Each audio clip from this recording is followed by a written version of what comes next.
Hello dreamers, and welcome back to the Dreamer's Vault. Tonight I'm unlocking a story meant to keep your mind curious and your body calm. And don't worry, no mid-ads. Once we begin, the story will play through without interruptions. Before we start, tell me in the comments where are you listening from tonight. And if these stories help you relax, tap like, subscribe, and turn on the bell so you don't miss the next one. Now, get cozy, lower the lights, and let's drift into the dark together. Story 1. The world isn't flat, but it isn't round either. Something the world can't explain. They say every world holds its own secrets, that the universe is vast, yet most people never notice the soft places where reality comes apart. Maybe they're right. Maybe most of us are just sleepwalking, tracing the same circles again and again, not knowing there are places where the path doubles back, and you're suddenly not quite where you began. I never would have believed any of this if it hadn't happened to me. If I hadn't loved and lost and dug into the earth on a cold night, only to find the universe staring back at me, offering a glimpse of what might have been and what was better left alone. This is a story about love, about grief, about the lies we tell ourselves to keep breathing, and about what you find when the world folds. 3 days of forever. Before you lose everything, you never realize how many ordinary moments are actually miracles. There are details I try not to remember, and others I hold like rare, smooth stones in the palm of my hand. The taste of salt on Avery's skin, her laughter bouncing off cheap hotel walls, the way her hair fanned out on a borrowed pillowcase. We were new, ridiculously new, only 3 days married, not even a full week since we'd written our vows in shaky ink-stained letters behind a chapel, dusted with snow. It was supposed to be a beginning. We'd flown to Florida for our honeymoon, a gift from my parents, who wanted us to chase the sun.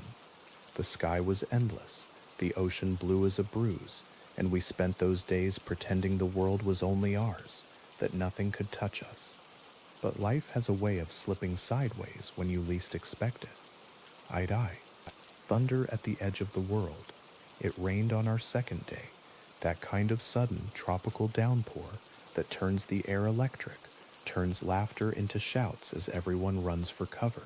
Avery grabbed my hand, dragging me under a faux stone bridge, her eyes bright, her skin sparkling with rain. "You know," she whispered, tugging at the strap of her blue bikini, "we could have this whole pool to ourselves." She was wild, unself-conscious, fearless. I was careful, cautious, always trying to see the danger before it arrived. But for her, I jumped in. We played in the water, our shouts echoing off the cavern walls, rain hammering the rocks above, and then lightning, a sound like the sky splitting open, a flash that burned white behind my eyelids. And just like that, she was gone. I remember pulling her from the water, my hands trembling, my voice cracking as I begged her to breathe. The hotel staff came running. Medical teams tried their best, but the damage was done. One moment, the world was full of color and heat. The next, only ash. What grief leaves behind. People talk about grief like it's a river, as if with time it will carry you somewhere new. But for me, it was a still pond. The water growing stagnant, the air heavy and unmoving.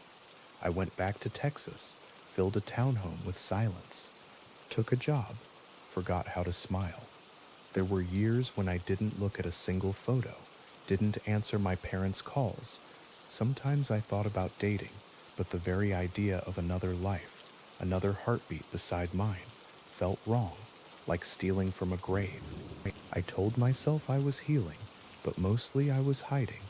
It's strange what you can survive, how you can live through lightning and funerals and the slow erosion of hope, but I did. IV.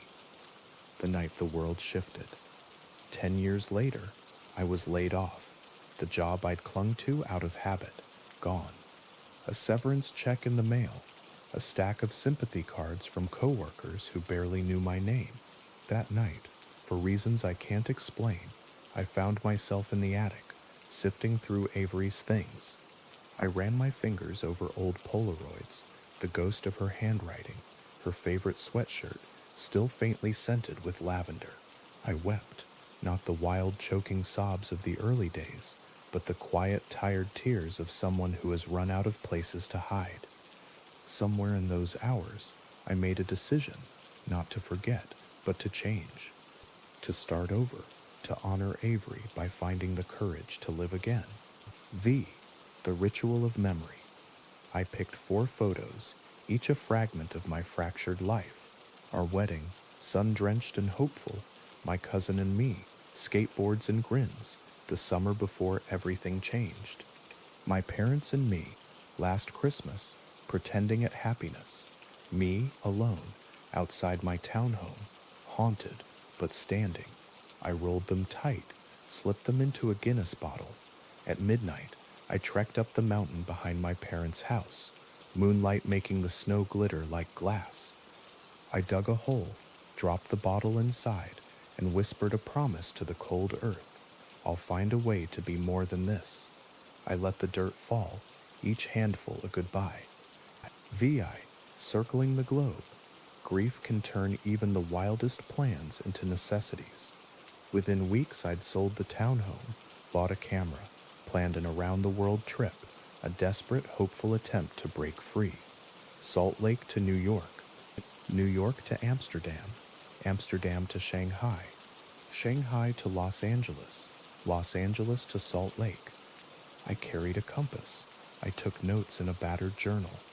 I told my parents I needed to prove to myself that the world was round, but really I needed to prove that it was still worth exploring. The flights blurred together. Sunrises above the clouds, strangers' voices in strange languages, the scent of new rain in old cities. Sometimes in the dead of night, I'd lie awake in unfamiliar beds and talk to Avery, not expecting an answer, just filling the emptiness with words. There were moments of genuine joy, new friends, new stories, even laughter that didn't feel like a betrayal, but every time I closed my eyes, I saw the pool, the rain, the way Avery's hair fanned out in the water. Fivy A, coming home, but not quite home. By the time I returned to Salt Lake, I'd convinced myself I was different, but the world felt wrong. The house was locked. The keypad blinked red. My parents' phones were dead, unreachable. It was late, too late to knock, too late to care, so I grabbed a shovel, and under the cold moon, I climbed the hill to retrieve the bottle. The earth was frozen, hard as regret. It took longer than I'd planned, but finally I unearthed it. The glass was cold in my hands, the photos foggy, edges curled. But as I unrolled them, my heart stopped. Avery was in all the photos now, not just our wedding, but at Christmas, at the townhome in Texas, even skateboarding with my cousin. The details were impossible. She was older, her hair longer, her smile softer. It was as if I'd slipped into a dream where she'd never died. Right. The house of echoes, confused, exhausted. I stumbled back to the house. Light spilled from the windows, shadows moving inside.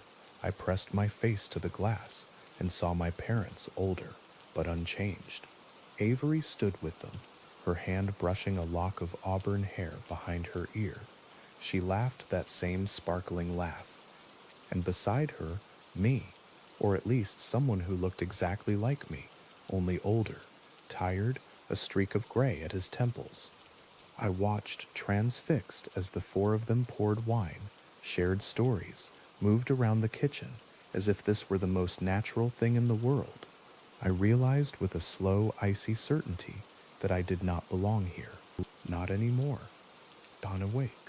Far chemistry, after tall patient Shemin Fei, denied to retiliate, denied to retiliate, after tall patient Shemin Fei, denied to retiliate, after tall patient Shemin Fei, after tall patient Shemin Fei, after tall patient Shemin Fei, after tall patient Shemin Fei, after tall patient Shemin Fei, after tall patient Shemin Fei, after tall patient Shemin Fei, after tall patient Shemin Fei, after tall patient Shemin Fei, after tall patient Shemin Fei, After tall patient shem and fei.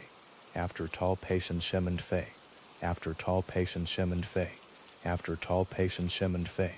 After tall patient shem and fei. The unraveling. As I watched through the glass, the warmth inside only made the cold outside more real. Avery and the other me argued, low voices turning sharp, gestures growing wild. I wanted to intervene, to reach through the glass and stop whatever was coming, but I was rooted in place, an observer in my own life. A fight broke out. Plates shattered. Tears streaked Avery's face. Other me stood there, bleeding, his eyes wide with confusion and pain. Avery grabbed a knife. He backed away, out into the snow, her voice chasing him into the night. I watched him, watched myself, flee, watched Avery sink to her knees in the driveway, her cries echoing in the empty street. X. Fractured realities. I hid in the shadows, cold seeping into my bones, trying to understand what I'd seen. I pulled the altered photos from my pocket, studied Avery's face, so familiar, so strange. Had I slipped into another world?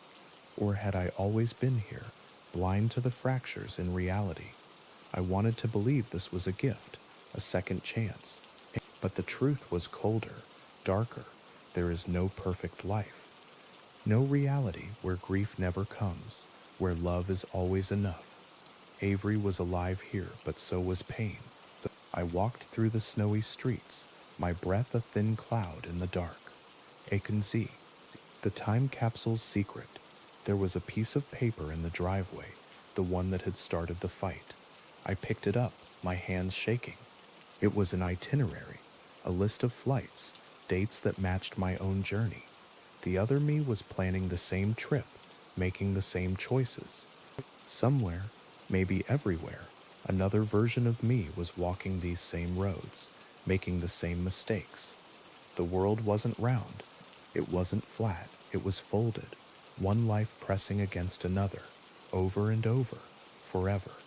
X2. Liminal spaces. I wandered to a 24-hour diner, a place Avery and I had loved. The lights were soft, the air heavy with old memories. I sat at a corner booth, watching the snow swirl outside, writing these words. Maybe tomorrow, the world will shift again. Maybe I'll wake in a place where Avery never died, where love doesn't curdle into violence. Or maybe I'll wake in the world I left behind, alone and unchanged. But tonight I am between places, between lives. The folded map. I think now that every grief creates a fold in the world, a place where you can slip through, if only for a moment, to see what might have been. But you can never stay. You can never bring the past back to life, no matter how much you ache for it. You can only stand at the edge, watching the lights inside, knowing you are just a shadow. I'll take my compass and my memories and keep walking, one step after another, hoping that someday the world will smooth out again. The only way is forward. So is the world round. Is it flat? No, it's more complicated than that. It's grief-shaped, memory-shaped, creased and folded, and infinitely strange. If you ever find yourself digging up old memories, if you ever see a life you could have lived shining through a window on a snowy night, remember this: you can't go back.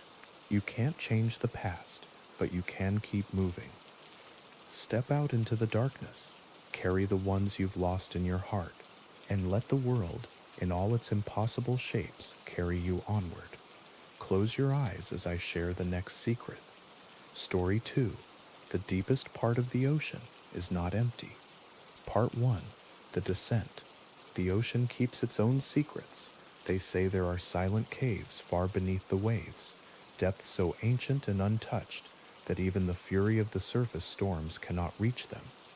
Down where there is only stillness and the whisper of currents that have circled the world since before memory began.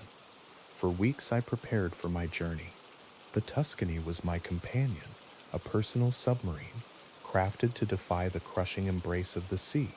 Every dial, every switch, every scene, I memorized them all. In the silent moments before dawn, I'd run my hand along the smooth hull, and try to imagine the pressure waiting below, how the darkness would press in until the world shrank to a sphere of glass and steel. But even knowing, I could not truly feel it, not until the moment I slipped beneath the surface and the world above faded to a memory. The Tuscany slipped away from her escort ship, gliding into the Pacific with a hush that felt almost reverent. A last glimmer of sunlight traced her frame. Then I was alone, alone with the soft song of the ballast tanks and the gentle growing weight of water above. For a moment I let myself drift. Schools of silver fish wove like living curtains, sunlight catching their scales in flashes of white. Rays danced along the sandy floor, their shadows turning and twisting as if to some hidden melody. Tiny crabs scuttled among bright sponges and coral, their world busy and small, oblivious to the immense quiet pressing down from above. But I had an appointment with the deep, and the oxygen tank is a merciless clock. I dove past the reefs, past the waving green arms of kelp and the lazy drifting shapes of jellyfish, down into open water where the bottom is only a rumor and the blue turns to indigo and then to black. Reuben had asked me, just before the dive, "Do you know what it means, Booker?" 50,000 feet below the surface. His voice was a mixture of awe and challenge. "It means you're going farther than anyone's ever gone." I'd tried to sound confident. "Deeper than the Challenger abyss." "Yeah, I'm ready." Was I? I'd studied for years, lived for this chance. I'd mapped every contour of the sea in my mind, traced every nightmare and hope down into darkness. But no book, no simulation, no dream could prepare me for the reality of falling into the unknown. Still, I reminded myself, Tuscany was strong.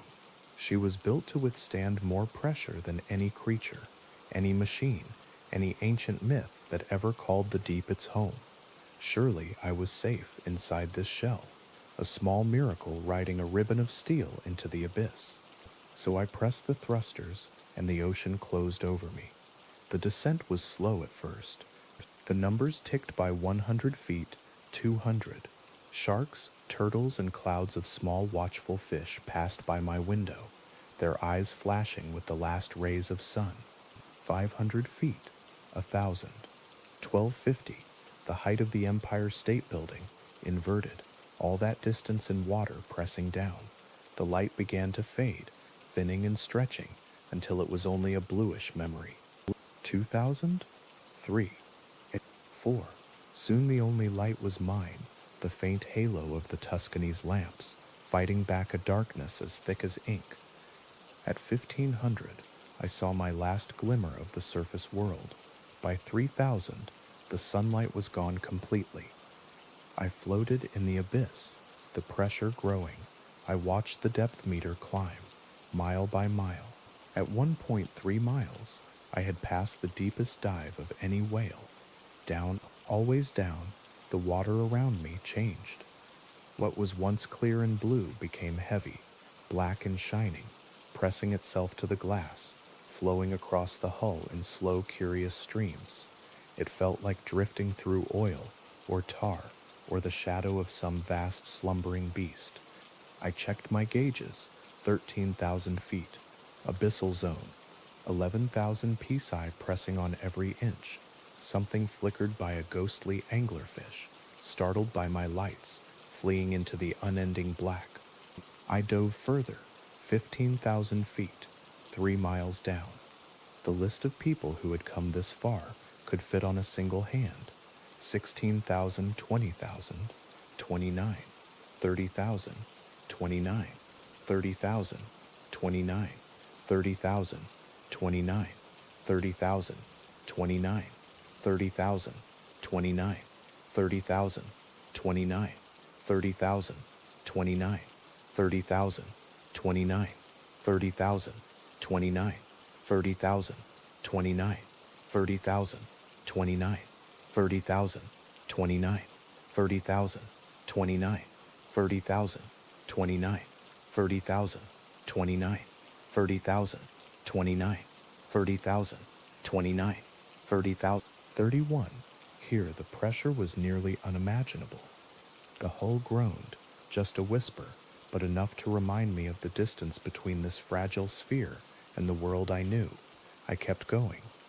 I could feel the deep calling, an ancient, patient pull. At 36,000, I matched the record for the deepest point ever measured, the Challenger Deep. 50,000 feet, Reuben had said. There's a canyon out there that makes the Grand Canyon look like a ditch. And at the bottom, a place we're calling Higgins Maw. Even now, my mind struggled with the numbers. 1,200 kilometers west of Hawaii, 900 south, an impossible chasm, invisible to all but the most sensitive sonar, waiting for us. 37,000, 38, 39. I passed through layer after layer, each zone stranger than the last. At 43,000, I hit the floodlights.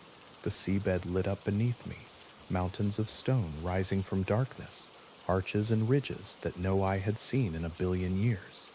Something enormous drifted past, a squid, as long as my submarine, tentacles trailing like banners. It brushed against the hull, curious, and then drifted away into the endless blue-black. I whispered, "At a girl," as much for myself as the Tuscany, and pressed onward.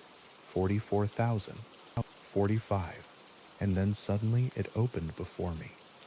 The maw, a shadow within shadows, a mouth in the earth, a pit so wide and deep it swallowed the very notion of up and down. I let the Tuscany drift, and the current pulled me forward. Not strong, not yet, but insistent, inviting, hungry. I hovered at the edge, peering down into a darkness that felt alive. 48,000, 49. A glow soft and shifting began to rise from below. Red, purple, green, blue. It wasn't coming from the bottom, but from somewhere off to the side, a hidden chamber. The moor opened sideways, and the light pulsed, swelling like the slow breath of something dreaming. I dimmed my own lights, letting the otherworldly glow show me the way. 50,000 feet, the edge of the map where every known thing faded into myth. I found myself in a cavern so vast it seemed to contain the whole ocean, a hidden world lit by thousands of floating pods. Their light shifted and changed, colors bleeding into each other, casting strange shadows on the ancient stone. For a long while, I let the Tuscany drift through the alien night, but soon the lights faded, swallowed by the black. Then something else, a rope, thick as a tree trunk, stretching down from the unseen roof. I eased closer. Suction cups as wide as the sub. The rope moved, writhing. A tentacle.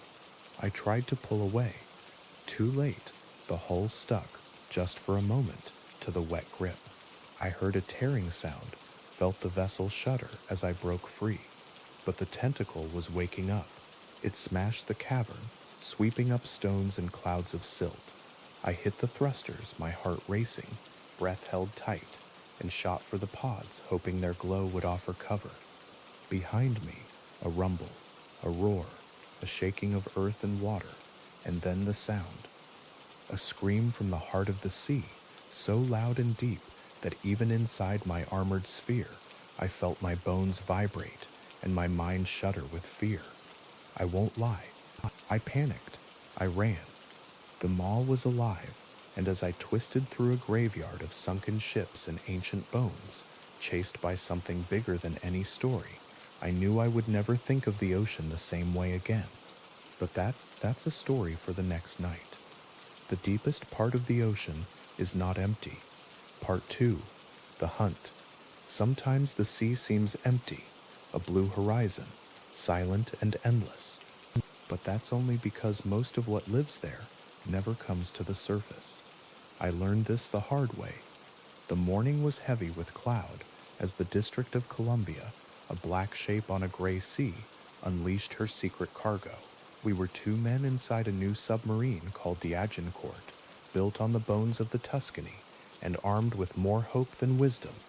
I was navigator, Lovell was engineer. Both of us had been told our mission was simple: find the Leviathan, lure it up, Help the Navy end this threat before it changed the world above forever. We slipped quietly beneath the chop and foam, the ocean swallowing us whole. The water here was a graveyard. Fish floated belly up, caught in the slow spiral of dying currents. Bits of boats drifted by, splinters and shattered hulls, their paint peeled back by salt and time. Even the seabirds had fallen silent.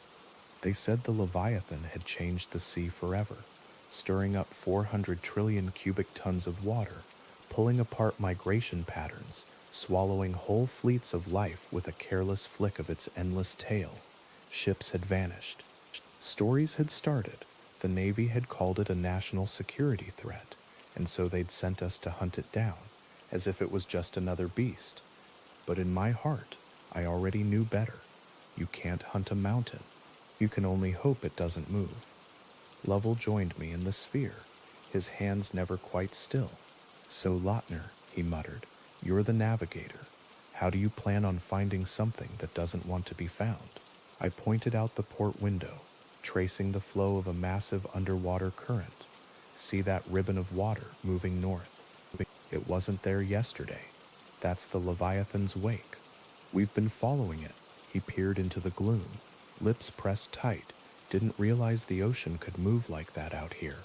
It couldn't, until the beast swam by. A pause. "Any idea how long before we see it?" I shrugged. "Not long.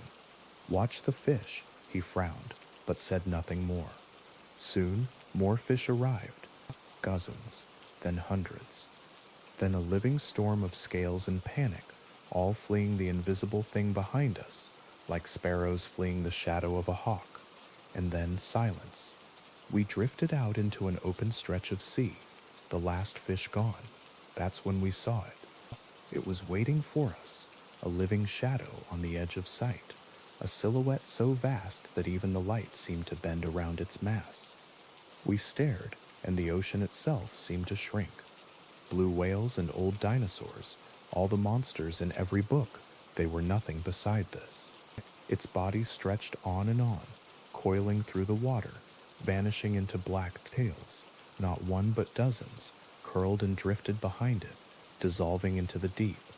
Lovell vanished up the ladder, breathless, to radio our position. "Agincourt to District of Columbia. We've found the Leviathan. 33.934 by -153.4570. We're giving chase." I pressed the thrusters. 12 knots. 13. The Agincourt surged forward, small and fragile as a toy beside the shadow we pursued. Lovell returned. "District is following, but she's staying clear. We're supposed to get the thing up to the surface." I nodded, never taking my eyes off the sonar. "If we can get it to chase us, we might outrun it. Draw it up. Give the escort a clear shot." Lovell was silent for a moment, then asked the question neither of us wanted to say aloud. "And what if we can't kill it?" I didn't answer. We dove. The light faded. We dropped past the sun's reach, down into the black 15,000 feet, and deeper. Only the faint echo of sonar and the hush of water on steel to keep us company. I tried to steady my breathing. Lovell asked, "What's the plan?" I told him the truth, just trying to get its attention. The closer we are to the district when it notices us, the better. But if it turns on us now, we're too deep. I glanced at the depth chart. We needed to go up. "Now, strap in." I hit the front lights, thrusters humming. The beams cut through darkness and found only emptiness. Where the hell did it go? Lovell breathed. I edged the lights up, scanning. Nothing but shadows. It had vanished. I blew the ballasts, adjusting the heading for a sharp climb. "It didn't go anywhere," I said. "It's still here. It's letting us know who's in charge." "What, a thing that big is afraid of us?" "It's not afraid," I whispered, feeling cold. "We're not hunting it. We're being hunted." I gunned the engines, the sub lurching upward. 17 knots, 18, 20. Above us, the shadow reappeared, blotting out what little light remained. A vast ceiling, tentacles hanging like a forest of black ropes, drifting just beyond reach. Lovell's voice crackled through the static, desperate District of Columbia. Do you read? This is a Goncourt. Respond. No answer. The bulk of the beast blocked all signal. 23 knots. 25. Still the shadow pressed overhead, keeping pace, not hurried, patient, almost playful. Suddenly the Leviathan veered away, rising up toward the surface. For a heartbeat, hope flared in me. Maybe the plan would work. Maybe the district would have a chance. Lovell's knuckles were white on the controls. Tell the district to fall back. It's heading straight for them. They won't have a chance. But it was too late. Radio static, garbled words. The surface was only 1,000 feet above. And then the sound. A roar deeper than thunder, shaking the hull, vibrating through every cell in my body. Boom. Torpedoes exploded in the water. Boom, boom. We watched, helpless, as the District of Columbia launched every weapon she had into the writhing mass of the Leviathan. The sea bloomed with fire and bubbles, but the beast pressed forward, relentless, arms coiling, mouth yawning wide. The sub tried to retreat, but it was too big, too slow. The tentacles closed around it, and in a moment the ship was gone, dragged into darkness, just a ripple where it had been. The ocean fell silent. The roar echoed on. Try Dixon, I managed to say. Try to raise the destroyer group. District is gone. Lovell's voice was trembling. District is dust. Oh my God. I turned the Agincourt away, fighting every instinct to look back, and fled at all speed. 2021, 23 knots. Dixon, do you read? This is the Agincourt requesting pickup. Over. Nothing but silence and the water trembling behind us. The Leviathan wasn't finished. The maw turned. We could feel it, a rumble in the water, a force of gravity pulling us back. The Agincourt strained, every dial in the red. 30 knots. 32. Lovell was screaming at the radio, his voice hoarse. Dixon, get out. Do not engage. You can't fight it. Do not engage. But the destroyers above were already moving in. Torpedoes flashed through the deep. Boom, boom. The Leviathan shrugged them off, rolling through the water, swallowing explosions whole. I heard Lovell's voice echo in my ears. We're not dead yet. We're not dead yet. But I felt the water shift, and I knew the truth. Then the explosions were all around us. The Agincourt rocked and rolled, alarms blaring, lights flickering. Boom, boom. The hull bent, metal groaning under the strain. Water poured in through a bent hatch, rising past my boots. Lovell was on the floor, bleeding from the ear, half conscious. I grabbed his hand. The sunlight was so close. Just above, I swung at the hatch with a wrench, the metal giving a little each time. Clang, clang. Water rose higher. Hang on, Lovell. Just a little longer. A final blow. The hatch buckled open, but I realized too late we were still deep, far, far too deep. Water thundered in, filling the control room. Lovell's grip tightened, then faded. The last thing I heard before everything slipped away was the roar echoing through water and steel, a victory cry, deep and endless. I awoke to hands pulling me up, voices muffled and distant. You're okay. You're okay. We've got you. I tried to answer, but tears came instead, sobs that shook my battered body. Lovell was gone. Everything was gone.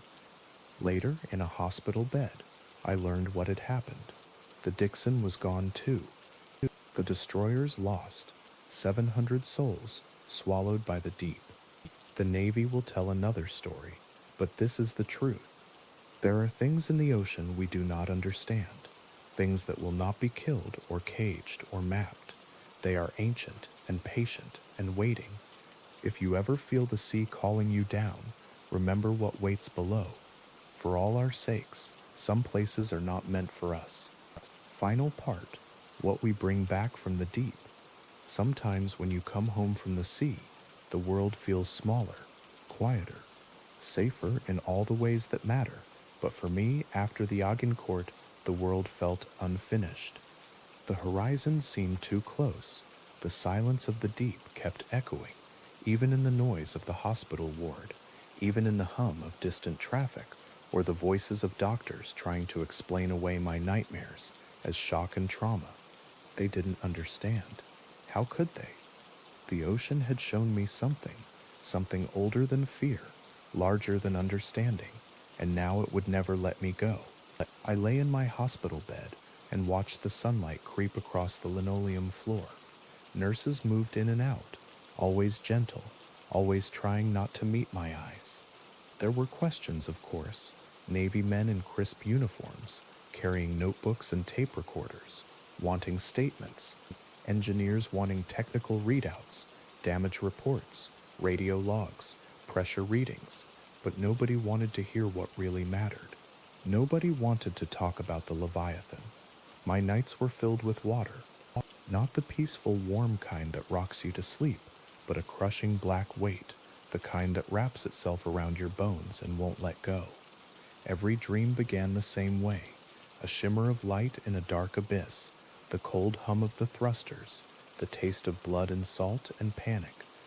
And always, somewhere out in the dark, a shape impossible, endless, waiting. Some nights I could still hear the roar. I was told more than once to forget, to move on. The world was moving on. The Navy quietly explained the disaster as equipment failure during classified maneuvers. Families were given flags and solemn words, and in some cases nothing at all. I knew better. I saw the way the scientists flinched when they read the depth logs.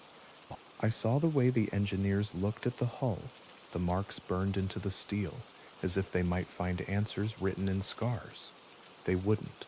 A month after my rescue, I found myself standing on a deserted pier, watching the tide come in.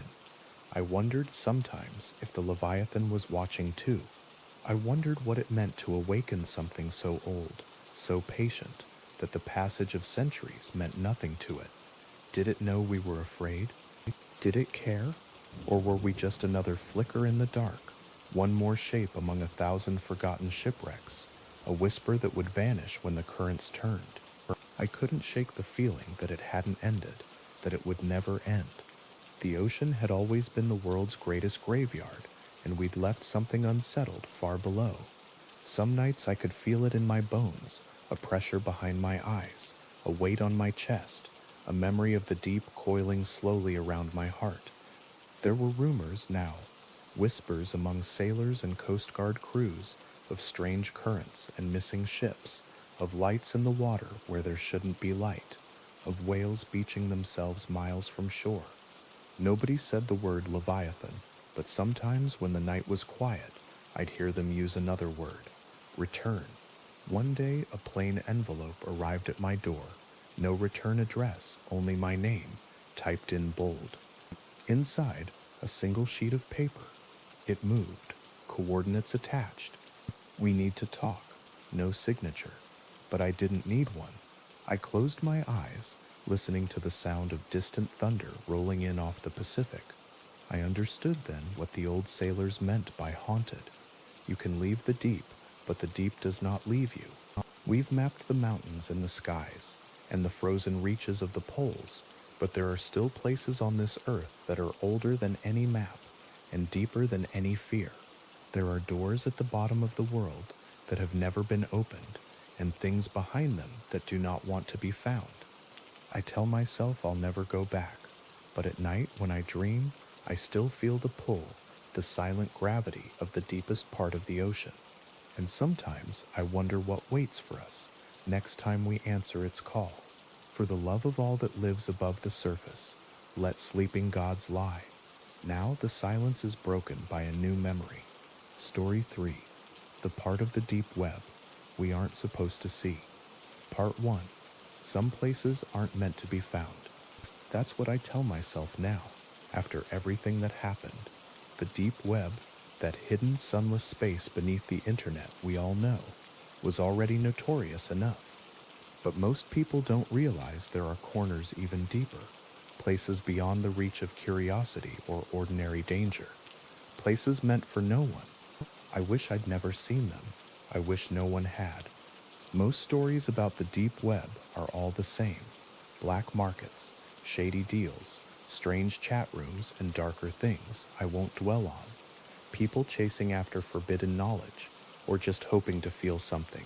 Fear, power, control. But that's not what this is about. What I found wasn't criminal, or even human. It was something else, something outside the map. Maybe you've heard the rumors, an old infographic, the 8 levels of the internet, passed around on conspiracy forums, filled with weird, ominous terms, polymeric derivation, Primarch systems, quantum gates. But that's just smoke and mirrors, a distraction for people who want to feel like they're close to something important. The truth is, there is no name for the place I found. No coordinates, no back door, no simple set of steps, just a series of broken riddles, forgotten links, and a warning whispered over and over by those who came before. Don't look for it. You won't like what you find. You won't even understand it. It started with a question, just a blank page with a single phrase in Latin. Quid quaeris? What do you seek? I sat for a long time, staring at that empty box. I wasn't really seeking anything.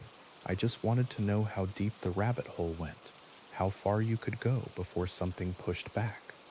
I typed the usual answers: truth, knowledge, enlightenment. Nothing happened. The page just sat there, quiet and patient.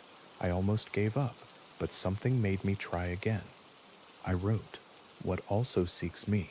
The screen went white. For minutes, nothing happened. My heart pounded, and I nearly closed the tab. But then, a new page appeared. Not a forum, not a site, just a wall of strange, indecipherable links on a background the color of dried bone. Each link looked like a secret language. Symbols that weren't part of any code I knew. Some were just lines and curves, others shapes that felt wrong to look at, as if they didn't belong in the world. I clicked the first link. A live feed flickered into view, a tunnel of endless stone. The Paris catacombs, maybe. Nothing moved, but it felt watched. I clicked another. A shaky video of men in tactical gear searching a quiet house.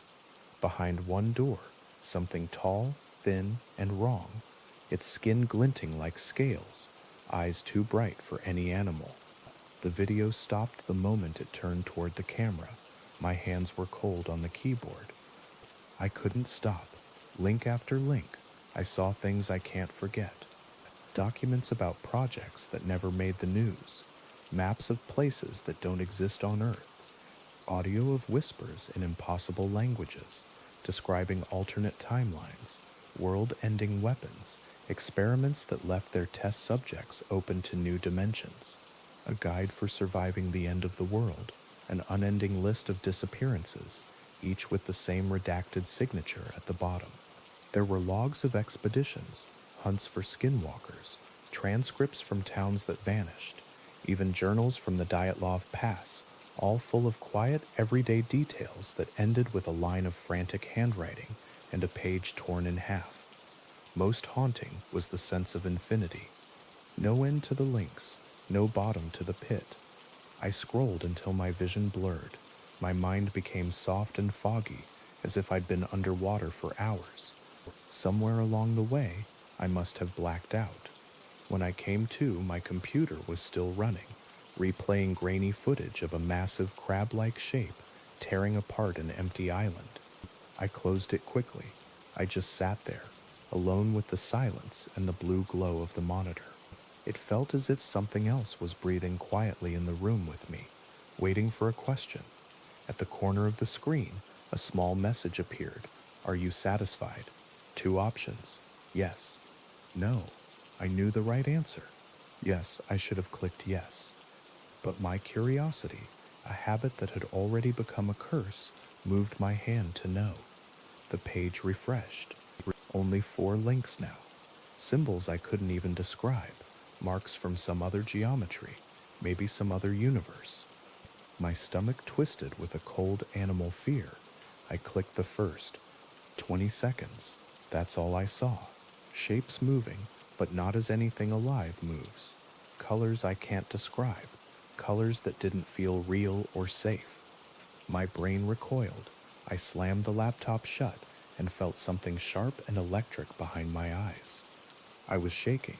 I left the room, desperate for fresh air, anything to break the spell. But as I was grabbing my coat, there was a knock at the door. It came again and again, 5 times in total, before someone spoke, a calm, careful voice. "Open up. We know what you did, but we're not here to hurt you. We just want to talk." I shouldn't have answered. But I did. 2 men stood outside, tall, dressed in simple dark suits, their faces blank, almost kind. They stepped inside and sat across from me, hands folded. "What were you looking for?" one asked softly. "I don't know," I said, "but I'm not going back." He smiled. "That's what we hoped you'd say." The other leaned forward. "Who do you work for?" I shook my head. "No one. I just wanted to see." "We're not worried about that," he said. "No one would believe you anyway." They stood. "Just do us one favor and we'll leave. Give us the device you used to access it." I did. I never wanted to see that screen again. At the door, one of them turned. "Don't look for it again, and don't show anyone else how to find it. We'll know." It's been a week. I don't go online much anymore. I try to forget, but the nightmares return every night cold. Colorless places where the only sound is that inhuman hum, and the feeling that I am being watched by something older than sleep. I wish I could tell you more, but the truth is, some things are hidden for a reason, and it's better that way. If you ever find yourself staring at a blank screen that asks what you seek, turn away, for your own sake. There are doors you cannot close once opened, and not everything that looks back at you is meant to be seen.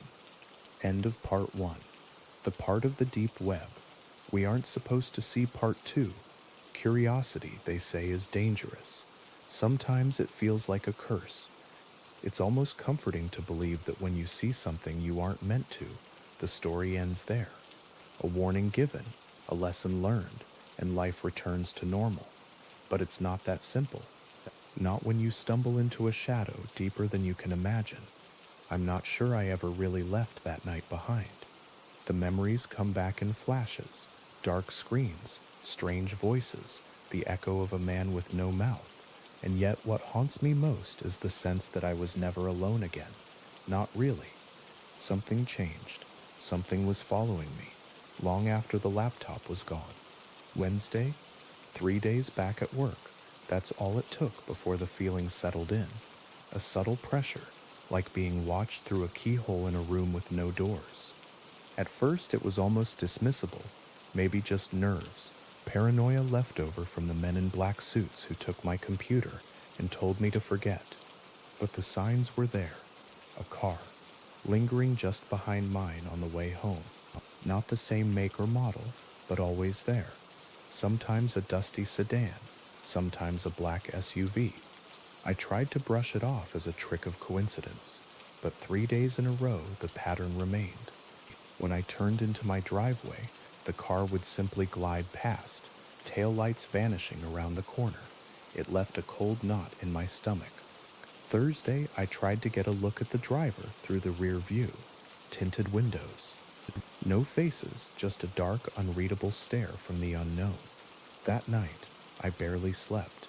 Every sound in the house felt amplified, as if someone might be moving through the walls. I tried to stay calm. I told myself that if I didn't react, if I just laid low and kept quiet, maybe they'd lose interest. But deep down, I doubted it. Sometimes it felt like the walls themselves were breathing. Friday, I changed my routine, left my car in the lot, took a crowded bus downtown, ducked into a bar for hours I can't even recall. I watched the streetlights flicker outside, counting each passing face, each glint of metal. But even there, in a pool of noise and strangers, I felt the weight of unseen eyes. When I finally left, half dazed and heavy, I took a cab home. I thought I might slip the shadow, but when I glanced back, there it was, the same car, not even pretending anymore. It didn't leave that night.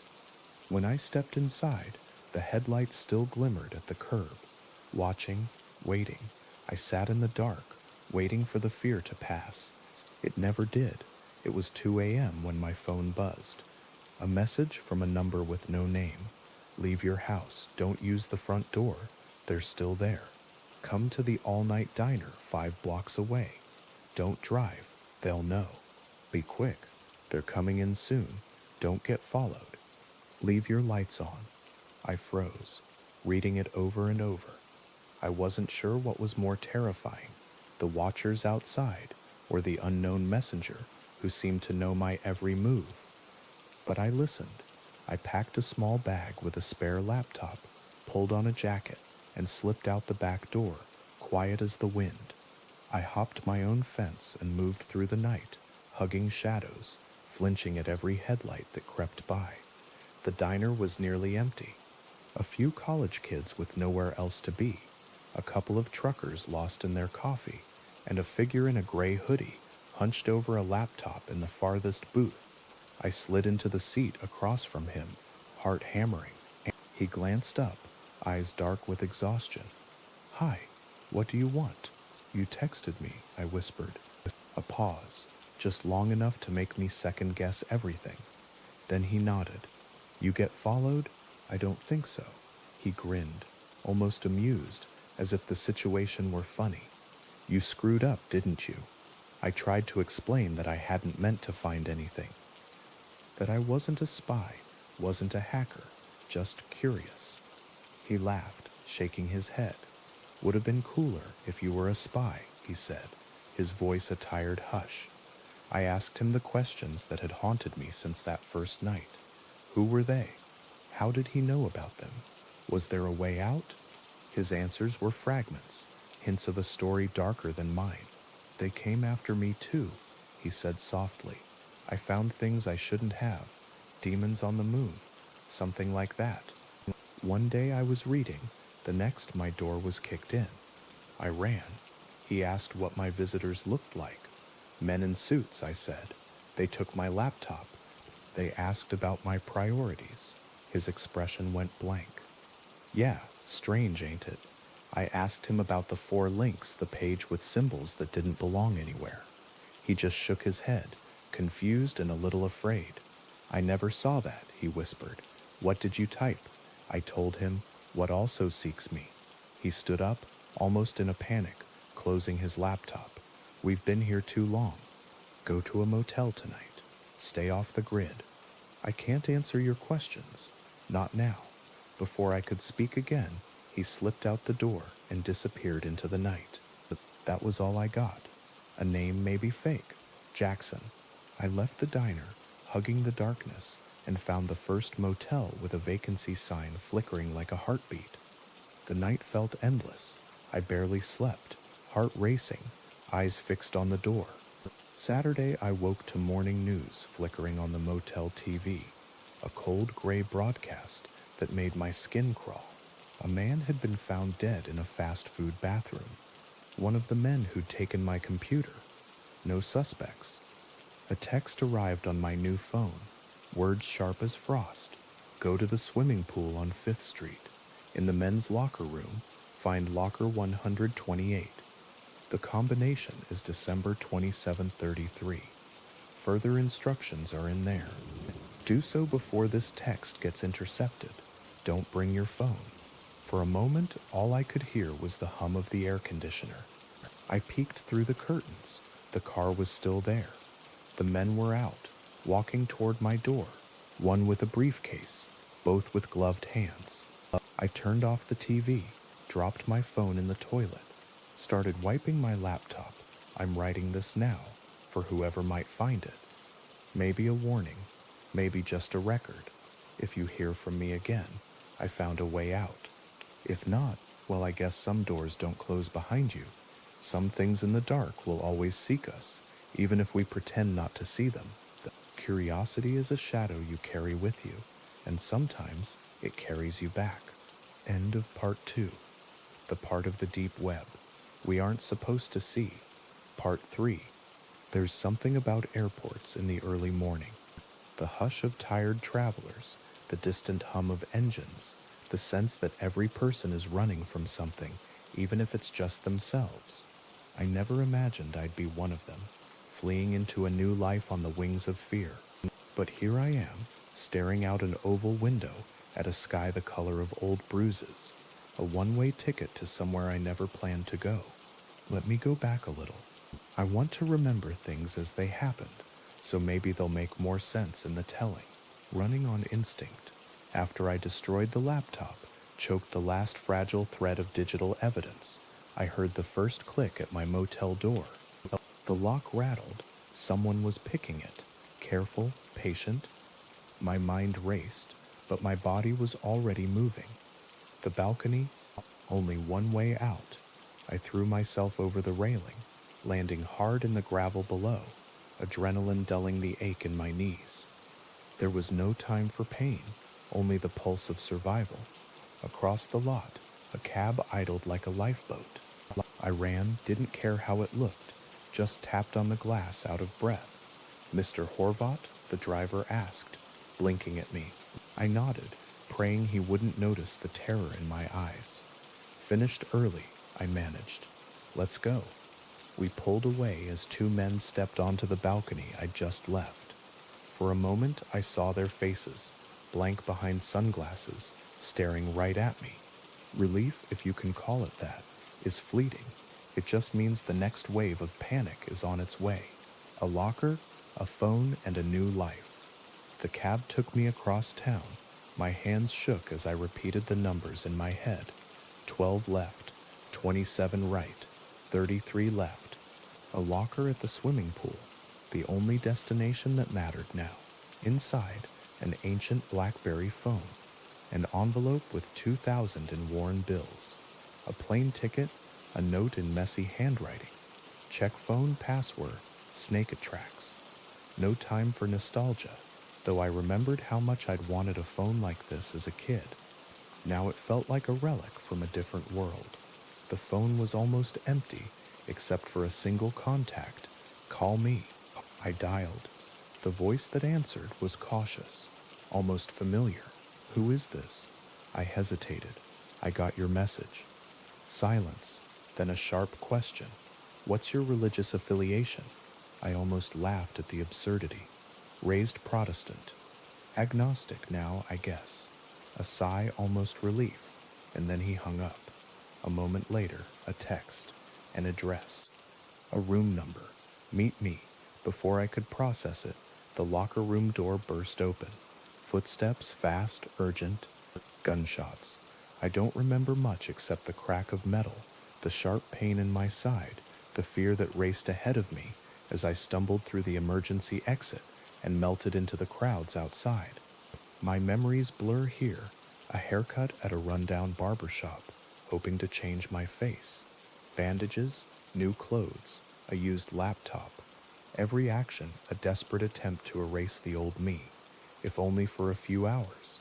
I barely noticed the flight boarding, just kept moving forward, like a stone tossed into dark water, hoping to reach the bottom before I shattered. Holiday Inn Confessions, Arizona, greeted me with a wave of dry heat, heavy even in November. The address was a Holiday Inn, a detail that felt almost comical, if anything still could.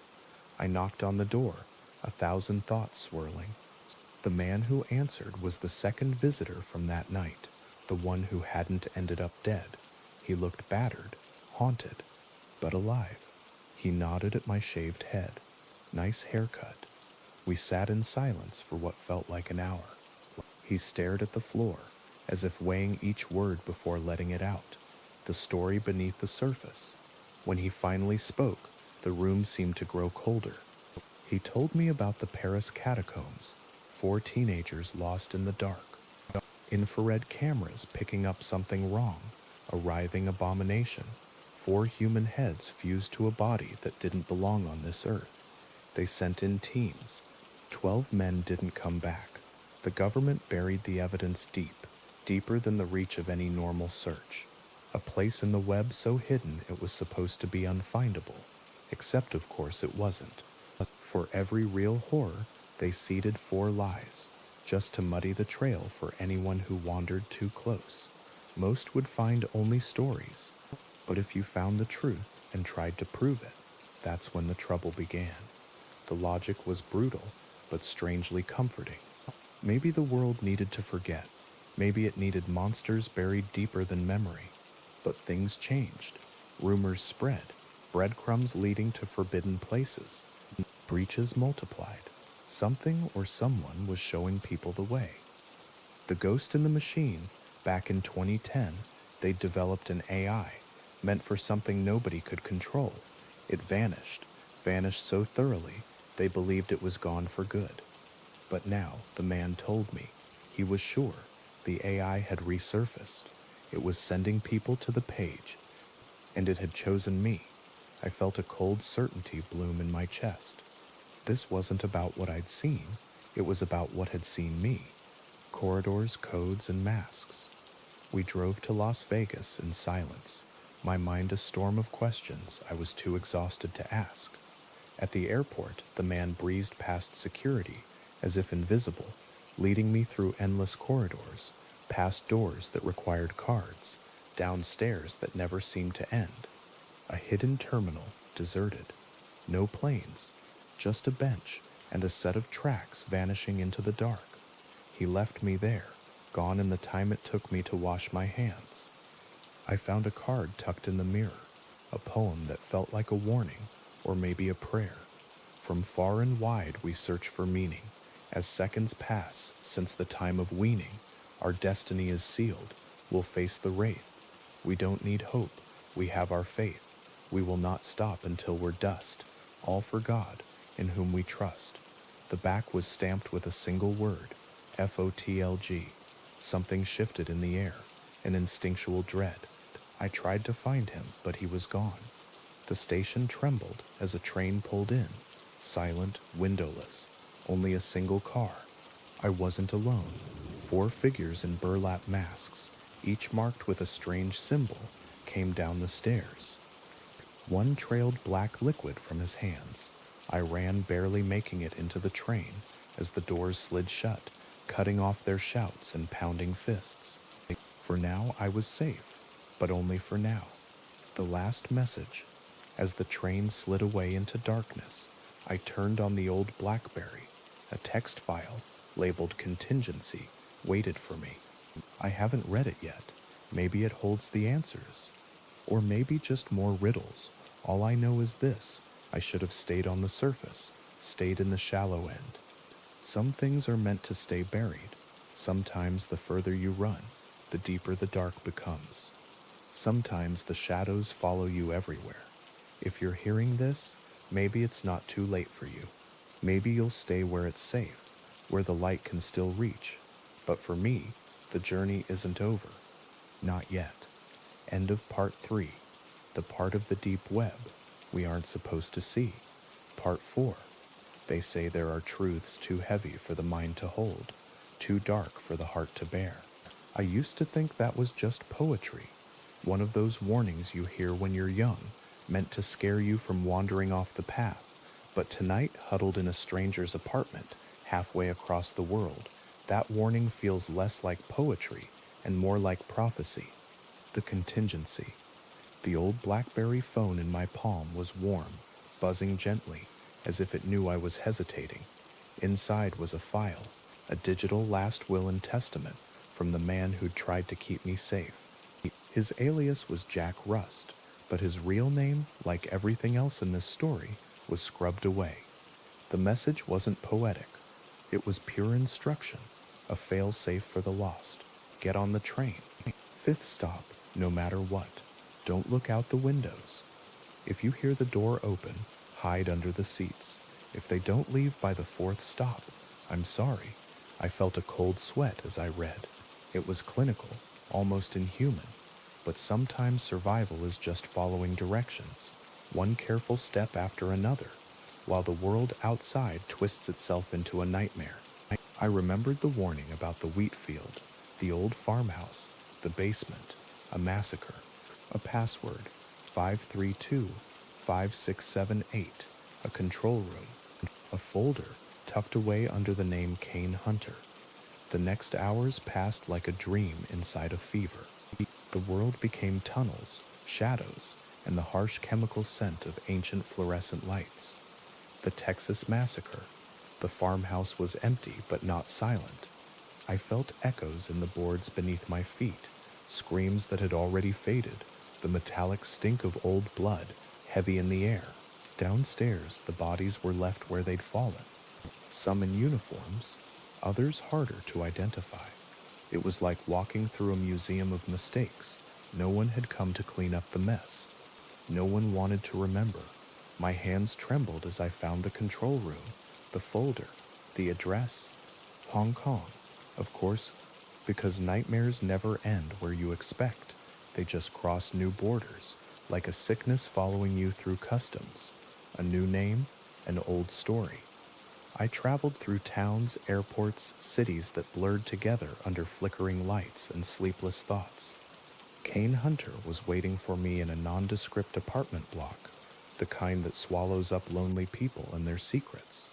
He pulled me inside with a glance, suspicion and exhaustion, weighing down every step. He wanted to know who'd sent me, but he already knew. I could see it in the way he closed his eyes when I said Ben's name. The story he told me felt impossible, but impossibility has a different meaning now. He spoke of Kronos 1, a space station no one was supposed to know about, of a signal from the void beyond the Kuiper Belt, a transmission that killed every soul who saw it. It started with a probe, a feed, a few seconds of video, and then madness. People beating their heads against metal walls, clawing at their faces. One man watched and walked away, silent and blank, as if something inside him had been switched off. That man became Blake, the founder of a cult with a name that kept echoing back to me. The faction of the lost gods. The cult and the cataclysm. It turned out that every time someone got close to the forbidden footage, the same horror unfolded. Governments hid the truth, buried the evidence, but some secrets don't stay buried. They grow. They change hands. They become rituals for the desperate. Kine told me about the probe, how it was still out there, drifting in the dark, sending signals only a few dared to receive, and every so often someone looked. Someone paid the price. He spoke of a massacre in San Antonio, a cult leader's final words. You can't stop it. If this doesn't happen today, it'll happen eventually. Our reckoning has yet to come. When Blake was killed, the distress calls from Kronos finally stopped. The implication hung in the air between us. Whatever he saw, whatever saw him, was still out there. Maybe it was waiting. Why me? I tried to piece together what this all meant for me, but the answer was always just out of reach. Why did I see it? I asked. Kane just shrugged, lighting another cigarette. Maybe it was an accident. Maybe I was chosen, he said. Computers may know more about humanity than we ever will. If an AI led you to that page, maybe it means something. Maybe you're different. Like Blake, I felt a chill, remembering how long I'd stared at that impossible shifting image, and how I hadn't clawed my eyes out or lost my mind, at least not completely. Kane told me that of all the people left, I was the only one he knew who'd survived seeing it for so long. I didn't feel lucky. The faction is not finished. As the night deepened, every shadow outside the window grew teeth. Kane confirmed my fear. The cult wasn't finished. Blake's followers were everywhere, chasing scraps of forbidden knowledge, ready to kill for a glimpse of what they called the truth. I tried to rest, mind buzzing with questions, answers, and the endless itch on the back of my neck, a feeling like I was being watched from somewhere outside time. And then, just as I started to drift, just as I thought I might finally find peace, there was a sound at the door. Kane checked the peephole. There are people with masks out there, he whispered, voice thin as paper. My stomach dropped. I think this is the part where the story fades into the dark, where the shadows at the door finally find their way in. If you're listening to this, If you're hearing these words as you drift off, let curiosity rest. Some things on the edge of the web, on the edge of the world, are meant to be left unseen. If the night feels heavy, if you hear a knock at your door, don't answer. Some stories are safer unfinished. End of part 4, the part of the deep web. We aren't supposed to see part 5, final. There are moments in life when time bends, when minutes become hours, when fear stretches every second into eternity. But in the end, everything comes down to one question. What do you seek? Captured. It didn't take long for the cultists to break down the apartment door.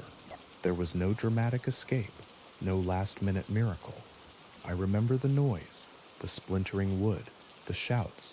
I remember Cain scrambling for a pistol, then crumbling beneath the weight of a masked giant, his breath knocked from him in a single blow.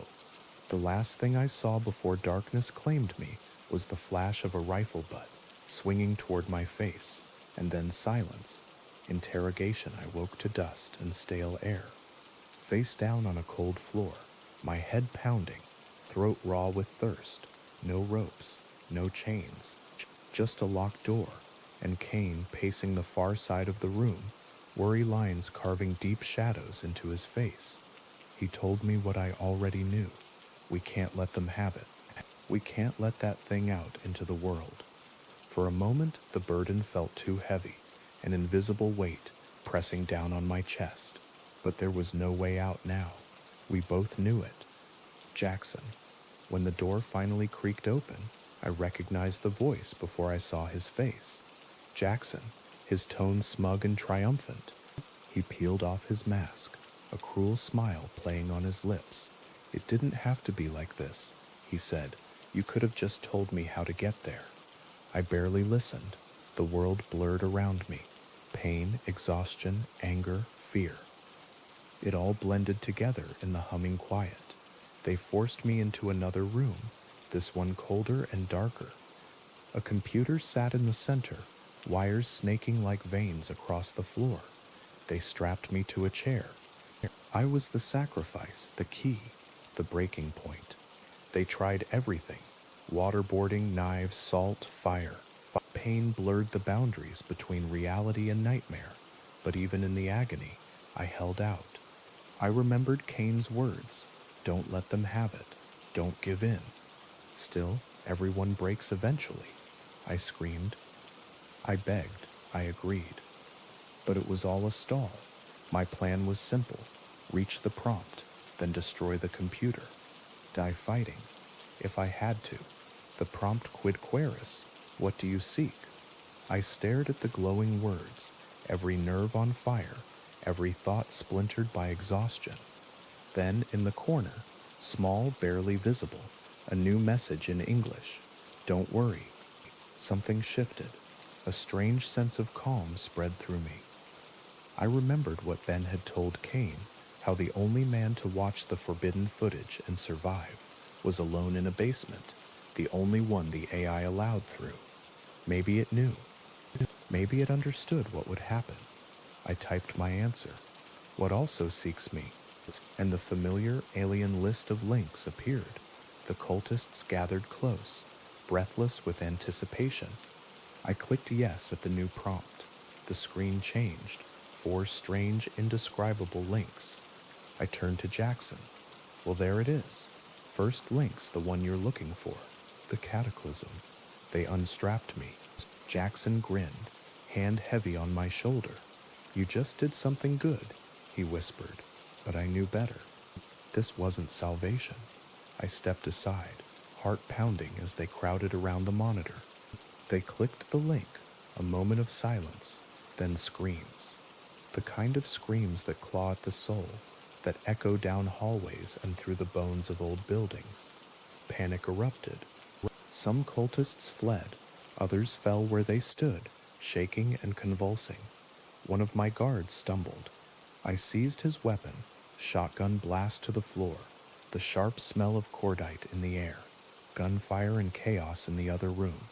When it was over, only Jackson was left, pale, trembling, muttering nonsense on the blood-stained tiles. I left him there, pleading silently for something I could not give. Epilogue sane, and I escaped limping, battered, alive. We found a way back to the city. He helped me get to Vegas, where I found Ben hungry, bruised but alive. We laughed in a dusty motel, grateful for things like food and sunlight. Ben never did tell me who he really worked for. Some mysteries are better left unanswered. He said goodbye with a slap on the back and a cryptic smile. Keep in touch, yeah? You know how to find me. Returned to the surface, I made my way home, through airports and quiet neighborhoods.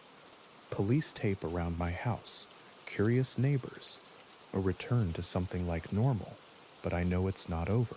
Sometimes, late at night, I feel the itch at the back of my neck, a phantom pain, a memory of something I can't quite remember. Sometimes I see strange messages in the corners of my screen, quiet, persistent. Are you satisfied? I think about the other links, the ones I never clicked. I try to forget. I try to move on, but the web remembers. The AI waits. The page is always there, somewhere just out of sight. And in the hush between dreams, when the world is dark and silent, I wonder, was I? End of series. Now, let's wander into another strange experience. Story 4. My neighbor has been mowing his lawn for 12 hours straight. Part 1. The start of something strange. It started before dawn. 4:43 a.m., the hour when the world should be still. Instead, a harsh grinding engine roar shattered the quiet, rattling our bedroom windows, dragging both my wife and me up from uneasy dreams. Exhaust drifted in through the open window. The air was heavy with it, a bitter, oily haze that pressed against my chest. My wife groaned beside me, eyes squeezed shut. What is that? I wanted to laugh, to say it was just the end of the world come early, but the words felt heavy in my mouth. Try to get some more sleep, I mumbled, even though I knew it was hopeless. Vanessa pushed herself out of bed and yanked the window shut, but the noise didn't care. Still rumbling, still gnawing. She peeled back the curtains and stared outside, her breath fogging the glass. It's the neighbor, she said flatly. He's mowing his lawn. Before sunrise, we need to talk to him. Let him know that's not okay. Our daughter Keegan woke up crying, frightened by the relentless drone. I tried to comfort her, but my voice was thin and tired. The day was just beginning, and already it felt wrong. The man in the bathrobe.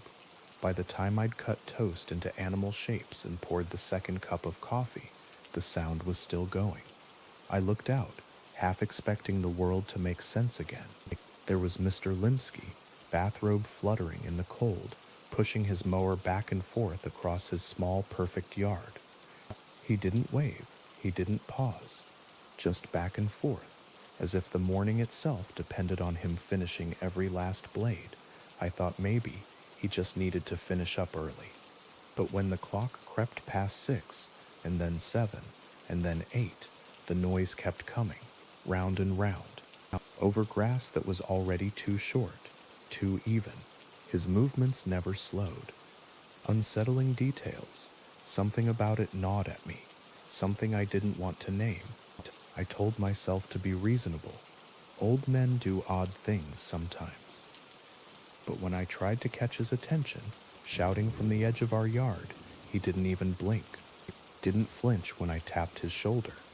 He just kept mowing, staring straight ahead. And then, as the sun edged higher, I saw a dark trickle run down his bare leg.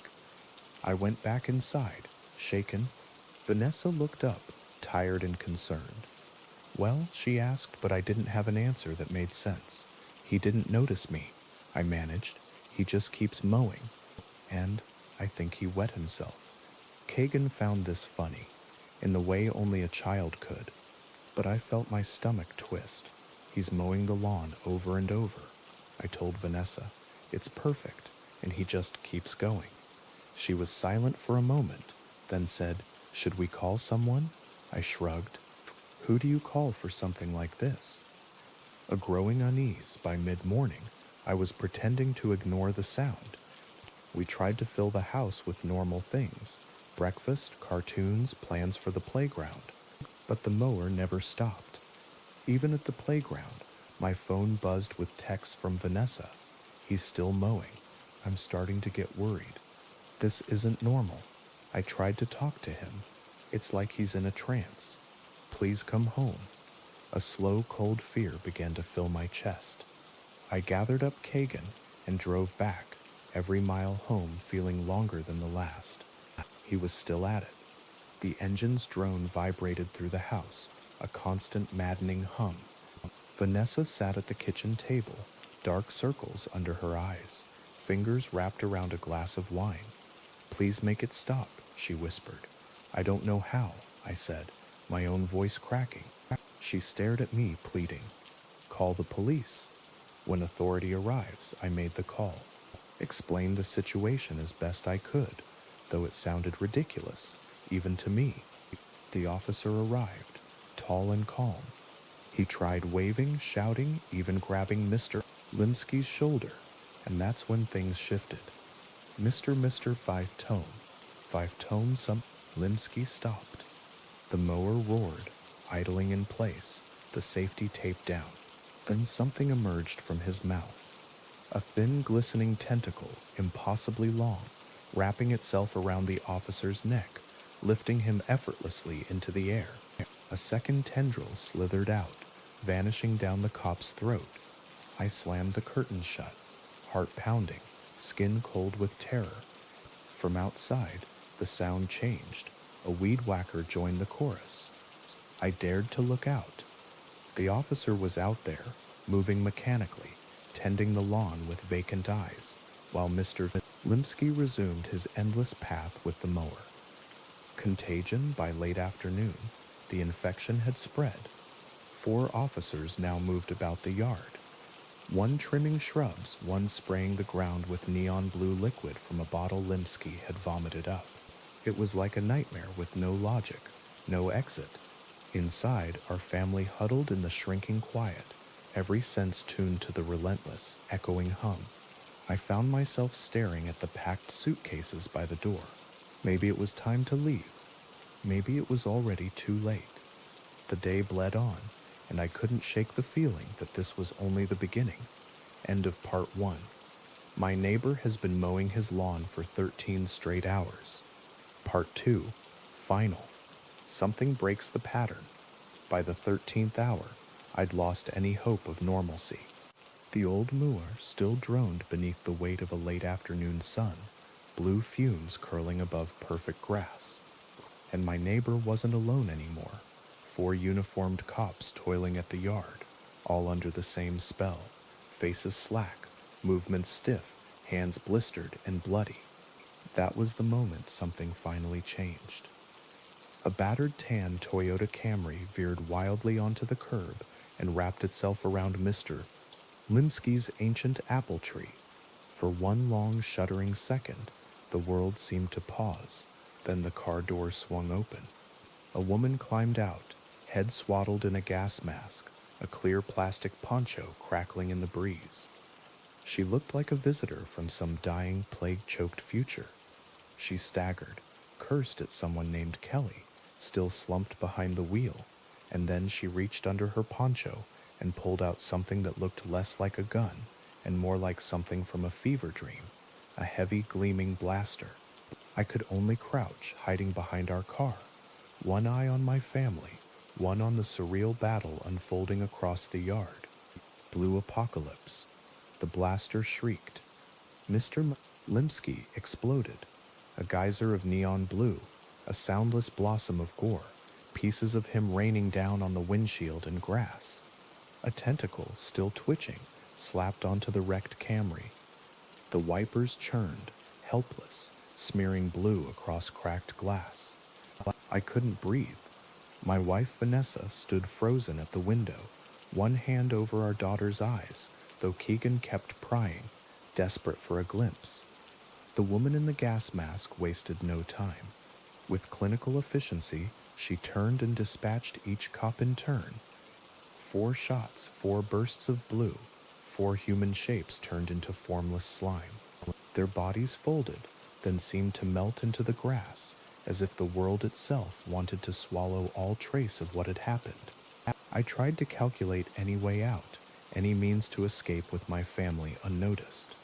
Then the blaster woman turned toward me, her poncho now slick with the iridescent remains of monsters. You. Her voice was distorted, hollow behind the mask, hiding behind your car. Stand up, slowly. I raised my hands, swallowing hard. Please don't blast me. I'm not one of them, I swear. She stalked closer, peering through the visor. We'll see about that. Meanwhile, your neighbor lived alone, yes? I nodded. His wife died last year. Poor guy. Here's what's going to happen, she said, voice hard as gravel. I'm going to clean up in Mr. Limsky's house. You're going to wait in yours.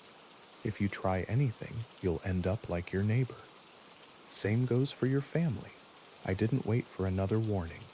I fled inside, back to warmth, routine, and the thin hope that walls could still keep evil out. Behind closed doors inside, Vanessa's hands trembled as she gripped my arm. Who is that? She whispered. What is going on? I have no idea, I said, voice barely my own. But I think she's a good guy. Maybe. She just saved us, I think. Kagan sat on the floor, wide-eyed, clutching her fox plushie. What if Mr. Limsky was the good guy? She asked, and I had no answer. Vanessa poured a glass of wine, pacing the kitchen. Are you sure we're safe waiting here? No, I admitted, but I don't see another way. We waited, the house full of quiet dread. Outside, the sun fell lower, shadows stretching across the unmowed grass. Unwelcome guests.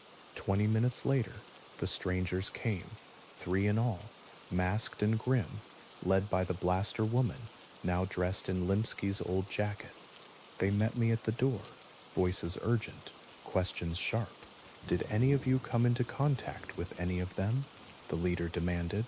No, I lied, even as memory flashed of touching Limsky's shoulder. Vanessa, too, had tried to reach him. Kelly, said the blaster woman, gesturing. The smallest of them stepped forward with a wickedly large syringe. I flinched as the needle plunged into the side of my head, pain sharp and sudden, leaving me dizzy. Kelly drew fluid, mixed it with green liquid in a test tube, watched it change color under the light. He's clear, she said. My heart thudded as Vanessa and Keegan were tested too. Kagan sobbed, clinging to her mother, but both were declared clean. Only then did the strangers lower their masks. The shape of the plague. My name's Kelly Raymond, said the one with the syringe. Her eyes were haunted. My boyfriend was turned into a zombie, like Mr. Limsky, but worse. I had to keep cutting off his fingers. The blaster woman introduced herself as Allie and the man as Martin, a mortician and former colleague of Limsky's. His face was pinched with grief. Chuck was a true artist, Martin said, voice shaking, but the day he came out of retirement, everything changed. A body came in, a girl with a cursed necklace. I listened, numb as they explained, of blue blood, of a corpse that simply exploded, of ancient curses hiding inside ordinary deaths. We think the necklace started it, Allie said, but this is just the beginning. The virus is changing, learning, getting stronger. The old rules don't apply anymore. Martin wiped his eyes. When Limsky left the morgue that day, he was already infected, and by then, the woman was gone. I stared at my hands, cold with sweat, and asked the only question that mattered. What do we do now? The road ahead. Ollie's answer was blunt. It's not safe here. The people I used to work for, they don't want word of this getting out. They'll kill to keep it secret. And we need a ride, your SUV. That's how we all survive. I glanced at Vanessa, who only nodded, lips pressed tight. We'll rest for a few hours, Allie said. Then we torch Mr. Limsky's house. We move. You can come or stay behind and take your chances. I went to tell my daughter we were leaving. I watched her, small and soft in the blue TV glow, and thought about how much of the world I'd never be able to explain. Before we left, I stepped outside and looked at Limsky's yard one last time. Sun setting, mower still lying in the grass, splashed with impossible colors. The end of one day.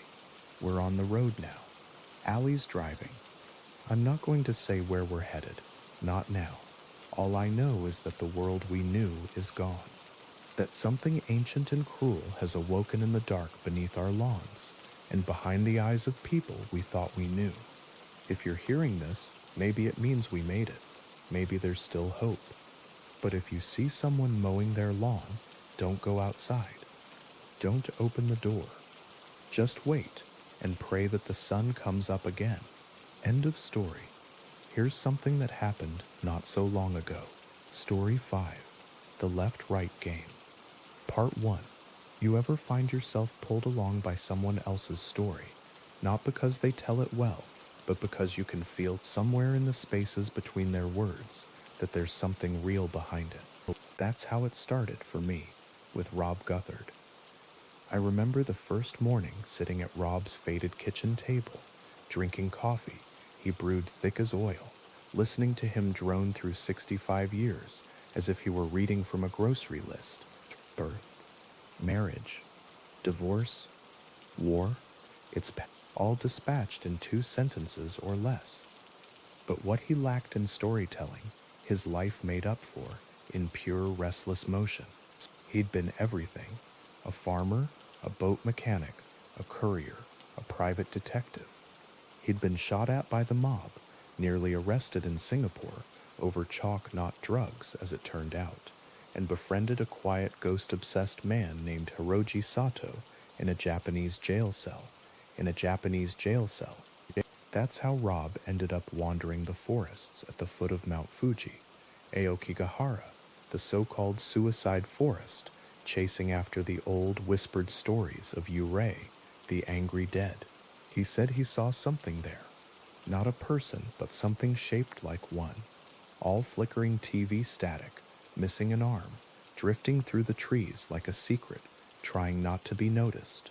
From then on, his sentences stretched out. There was a new energy, an excitement.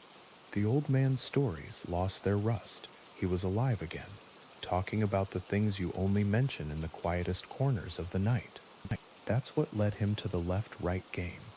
The game begins. The rules, as Rob explained, were simple. You drive. At every intersection, you turn left, then right, then left, then right, over and over, letting the roads themselves decide where you end up. But the simplicity is a trick, because not every city lets you keep playing for long. Most of the time, you hit a dead end. You run out of choices. Unless, Rob explained, you live somewhere like Phoenix, a place built for endless gridlocked possibility. And Rob had moved his entire life there just to see what might happen if you played the game all the way through. I tried to hide my skepticism, but Rob's weathered face was patient, almost smug. He'd seen that look 100 times before. The gathering Rob had gathered more than just me for this drive. One by one, a convoy arrived, strangers united by curiosity and a faint whiff of something supernatural. Apollo, out of Chicago, driving a blue Range Rover, a booming laugh barely hiding his nerves. Bonnie and Clyde, elderly siblings, lifelong ghost hunters from Minnesota, quiet as dusk. Lilith and Eve, English lit students and YouTube ghost chasers, eager and bright-eyed, always angling for the next viral video. Blue Jay, a stern older woman in a Ford Explorer, her eyes unreadable. Ace, barely more than a boy, stubborn and brash, pulling up in a Porsche, the least practical car on the lot. Call signs were assigned, radios distributed, safety briefings delivered in Rob's calm, gravelly tone. And just like that, we slipped into our vehicles and left the quiet safety of Rob's driveway behind. Into the game, it felt almost ordinary at first, just a morning drive through the city, turn after turn, each decision washing away the last. The world outside blurred into neighborhoods and storefronts, liquor shops and thrift stores, the monotony of the grid. But then on the 33rd turn, something changed. We passed a little shop selling antique mirrors, their glass warped, catching sunlight in pale flickering webs. And there, at the end of the street, stood a woman in a gray coat, her reflection shattered in 50 different angles. I watched her, drawn by some instinct older than fear. She smiled at me, a wide, unnatural grin that never reached her eyes. And then, with a voice like a blade through silk, she whispered, "Lambs at the gate, hoping for something better than clover, when all they find are things worse than slaughter." I froze. Rob's voice was low and urgent. Ignore her. But the woman only grew louder, her words spilling out like poison. He wanted to leave me, so I cut him out. The lake was hungry. It drank the wound clean. She slammed her fists against my window, wild and frantic. "Would you dance down the lion's tongue? It will shred you, you whore. It will shred you down to your sins." Rob floored the gas. We rolled away, the woman collapsing in our wake, screaming after us, then turning to one of the mirrors, and in a single convulsive motion, shattering the glass with her forehead. The cracked mirror bloomed red, and the world snapped back into motion. The tunnel, the city faded. The convoy pressed on, each radio transmission tinged with a mixture of fear and disbelief. "Sarah, did you get that on camera?" "Yeah, I think it picked her up. That was so weird." And then the road sloped downward, and we found ourselves at the mouth of a tunnel, unmapped, dark as the bottom of the sea. Rob turned to me for the first time meeting my eyes. "You get out now, you can go wherever you want. But through there, you'll need a car to get yourself home. Mine's not turning back for a long while. You understand?" The words felt like a warning and a promise. I hesitated, then nodded. Rob smiled, a flicker of something ancient in his eyes. "All right then, Bristol. Let's see where this road leads." He pressed down on the gas, and together we vanished into the dark. End of part 1. The left-right game, part 2. There's something about tunnels at dawn that makes the world feel thinner. As Rob's battered Jeep rolled through the echoing dark, I tried to convince myself we hadn't crossed any threshold, that the game was just a game. The sodium lights overhead flickered by, the radio was silent, and I lost all sense of distance and time. Then, without ceremony, we emerged back into the light. The world looked unchanged. Phoenix heat, desert air, the same stretch of road. But I couldn't shake the feeling that something essential had shifted, like waking from one dream, only to find yourself in another. Rob was quiet beside me, hands steady on the wheel, his attention sharper than ever. When the convoy checked in, he spoke just one sentence into the radio. "Folks, we're coming to the end soon. First little traps coming up. Our next turn is a sharp left as we leave. Look out for it. Trap." The word hung in the air like a spider web. I asked Rob what he meant, and he told me about the man who documented this route before, how the roads would trick you, offer hidden turnoffs, or bait you with choices that weren't really choices at all. "The road tries to deceive you," he said softly, eyes on the horizon. "You gotta be careful which paths you take." It sounded ridiculous, until a little while later, it didn't. Instructions, an hour and a half of silent driving. The world thinned around us, fewer buildings, more desert, a growing sense of isolation. Rob finally pulled the Wrangler over, gravel crackling beneath our tires. The other cars joined us in a loose semicircle. We ate in silence, the heat pressing in. Then Rob gathered us. His voice was calm, but there was an edge to it I hadn't heard before. For the next stretch, we go one by one. In order, 13 turns. Just follow the route and wait for my signal before moving ahead. And listen, somewhere along the way, you'll see a hitchhiker, a well-dressed man, suitcase in hand. You must pick him up, but don't speak to him. Don't look at him. Don't take anything he offers. You don't acknowledge him, not until you're at the next stopping point. If you want my advice, don't say a word at all. There was some pushback, nervous laughter, questions, but Rob was unyielding. You pick him up whether you want to or not. That's the rule. The group fell silent, unease rippling through us like cold wind. Even Ace, who never took anything seriously, looked pale. As we got ready, Lilith sidled up to me, her phone glowing in her hand. "Have you tried to make any calls since the tunnel?" she whispered. "I keep getting busy signals. 911, friends. Support lines. It's like we crossed a line, and now we're not really in the world anymore." I tried, but my call didn't go through either. A glitch, maybe. Or maybe not. The hitchhiker we drove alone. The desert stretched out, the sky pale and endless. 10 turns in, I saw him standing by the side of the road. Neat brown suit, green tie, polished shoes, a battered case by his feet. He raised a hopeful hand, smiling softly. Rob said nothing, only pulled the Jeep over and let the man in. The hitchhiker climbed in behind me, perching on a pile of luggage. His voice was warm, gentle, trying to make small talk. "Not much in the way of seating back here, huh? So where are you all from?" "I'm traveling in from Oakwell." I stared ahead, knuckles white, fighting the urge to answer, fighting a lifetime of polite instinct. He tried again and again, about the weather, about work, about nothing at all. His words felt sticky, as if answering him, just once, might pull me into something I wouldn't escape. 10 minutes passed, then so quiet, so cold. "You're an utter disappointment, aren't you?" The words cut through me like ice. Without thinking, I almost answered. Almost. Rob's hand clamped down on my forearm, hard, snapping me back. I looked at the hitchhiker. All the warmth, all the feigned charm, drained from his face.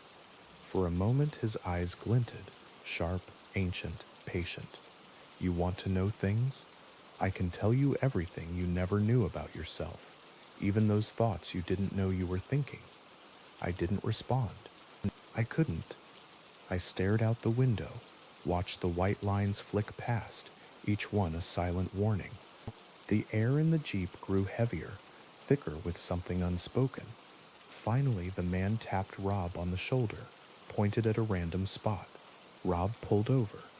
The hitchhiker stepped out, set his case down, and waved goodbye, still smiling that hollow smile. He stood there waving as we drove away. As we drove away, he didn't stop. The silence he left behind was heavier than his presence. Reflections, we pulled over. Rob finally exhaled, letting go of my arm. "You did good. Sorry for grabbing you. I just didn't want you to do something you'd regret." I nodded. I felt strange. Relieved but confused. Why? What was at stake really? And yet I mentioned seeing a crashed car on the side of the road. Rob claimed he'd never noticed it before, but something in his tone made me wonder. If nobody else had played the left-right game, how did he know what to expect? As the other cars arrived, each person told a different story. Clyde was offered sweets. Apollo almost talked about his music. Ace, normally brash, staggered out of his Porsche pale and shaken. We made camp in a quiet clearing, desert wind whispering through sparse grass. Everyone settled in, exhausted. I found myself watching the others, wondering what the hitchhiker had said to them, what they almost said back. Nightfall that night, I sat in the front seat, unable to sleep. Rob lay snoring behind a barricade of luggage. I turned on the radio, searching for company. The dial landed on a local station, Radio Jubilation. Chuck Greenwald's voice drifted through the speakers, calm and familiar. "They're going to hurt now," he said softly. Suddenly the broadcast erupted into screams, dozens of voices, shrill and desperate, a bone-rending cacophony of agony. I recoiled, heart pounding, breath tight in my chest. The Jeep seemed smaller, the darkness outside pressing in. Then, as abruptly as it started, The screams faded. Chuck's gentle tone returned, soothing as if nothing had happened. Hope you folks enjoyed that. Stay with us. I shut the radio off. The silence that followed was almost worse. I watched Rob sleep. I watched the desert beyond the glass. And I found myself whispering a silent prayer. Let this be a trick. Let this be a story. Because if it's not, there's something very wrong with this road. End of Part 2. The Left-Right Game. Part 3. Breakfast on the Road. Dawn broke quietly on the edge of nowhere. Rob was up before the sun, cooking rice and eggs on a battered camp stove, talking about the magic of breakfast, how, he said, armies marched on it. His stories drifted through the morning air, more comfort than conversation, trying to keep the strange at bay. I ate quietly, stirring a raw egg into my bowl, as Rob held court about the secret power of rice. Across the campsite, Lilith and Eve exchanged glances, their whispers edged with something unsaid. When Rob's back was turned, they beckoned me to their car, furtive, nervous. They showed me footage from their dash cam, the same road we all traveled, but through their eyes, and then the wreck. A car, glass shattered, keys still in the ignition, a dark stain on the seat. Eve slowed their car, Lilith zoomed the camera, both whispering. They stopped. They got out. My heart skipped a beat. You got out of the car, I hissed. Eve nodded. There was a bag in the back seat. We took it. Lilith led me to the trunk. A brown leather duffel, worn and heavy, sat among their gear. Inside, shirts, jeans, a shaving kit, and then something hard, rectangular. Wrapped in brown paper, wired to an ancient Nokia phone, black lettering, bold and final, C4, explosive. For a moment, I just stared, as if the world had flipped and landed somewhere sharp, somewhere dangerous. Eve whispered, "Don't worry, it's inert, unless you've got a detonator." The phone's dead, but nothing about the road felt inert to me. I slipped the package into my bag as Rob called me over, pretending nothing was wrong, but suddenly everything was. Confession. Packing up, Ace approached Rob, not swaggering but small, frightened. He stammered, "Rob, what happens if you don't pick up the hitchhiker?" Rob's face changed. He listened as Ace described trying to drive past, only to find the hitchhiker sitting behind him, smiling, talking about the weather. Memories that felt like his, but also not. A mind being rewritten, turn by turn. Rob put a gentle hand on Ace's shoulder. "Happened to me too," he admitted quietly. "You always end up picking him up, and you always remember doing it." There was comfort in that honesty. Even here, on a road that twisted memory and will, we could share the small trembling truth of fear. Jubilation. We drove into forest, first pines, then deeper green, shadows pooling under the trees. Just as I began to relax, golden words shimmered on a white sign, clear and cold. "Welcome to Jubilation." Rob warned us, just keep driving. No rules. Don't stop. We rolled into a perfect small town, painted in colors too bright to be real. Storefronts sparkled, lawns were immaculate, but every street was empty. And then Sycamore Row. In front of each identical house, a table, a family of 4. Hundreds of families, all at once eating together in ritual harmony.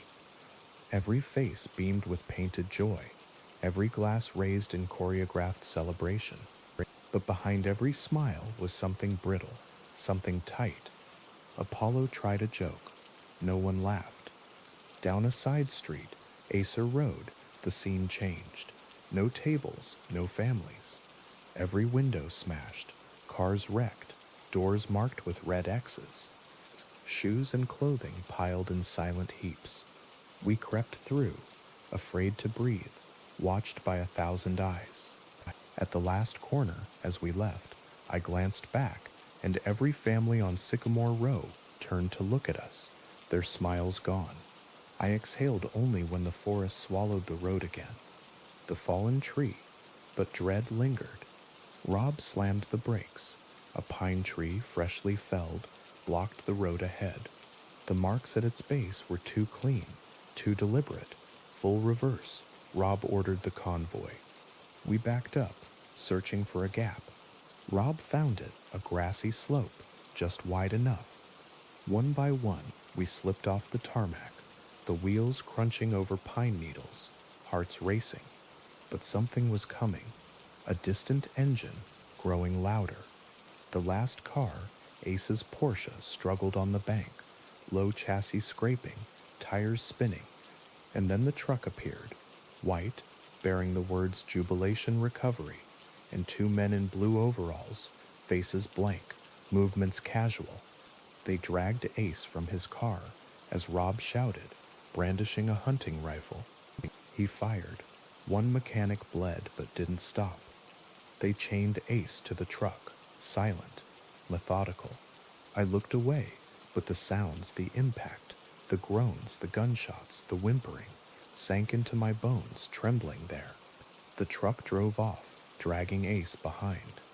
His cries faded, swallowed by the woods and the town behind us. The road goes on. Rob climbed back in, breathing hard, rage simmering beneath the surface. He stared at the ruined road, the fallen pine, the empty space where Ace had been. "We have to go," he whispered, and so we did. The forest closed in once more, and in the hush that followed, I realized how easy it is to lose things on the left-right road. A car, a friend, a part of yourself you can't get back. We drove on, deeper into the unknown, taking the next left because there was nowhere else to go. End of Part 3, The Left-Right Game, Part 4. A warning for the listener. Before we begin tonight's story, I want to give you a gentle warning. Not every monster on this road wears an impossible face, and not every horror howls from the dark. Tonight's story is slower, heavier.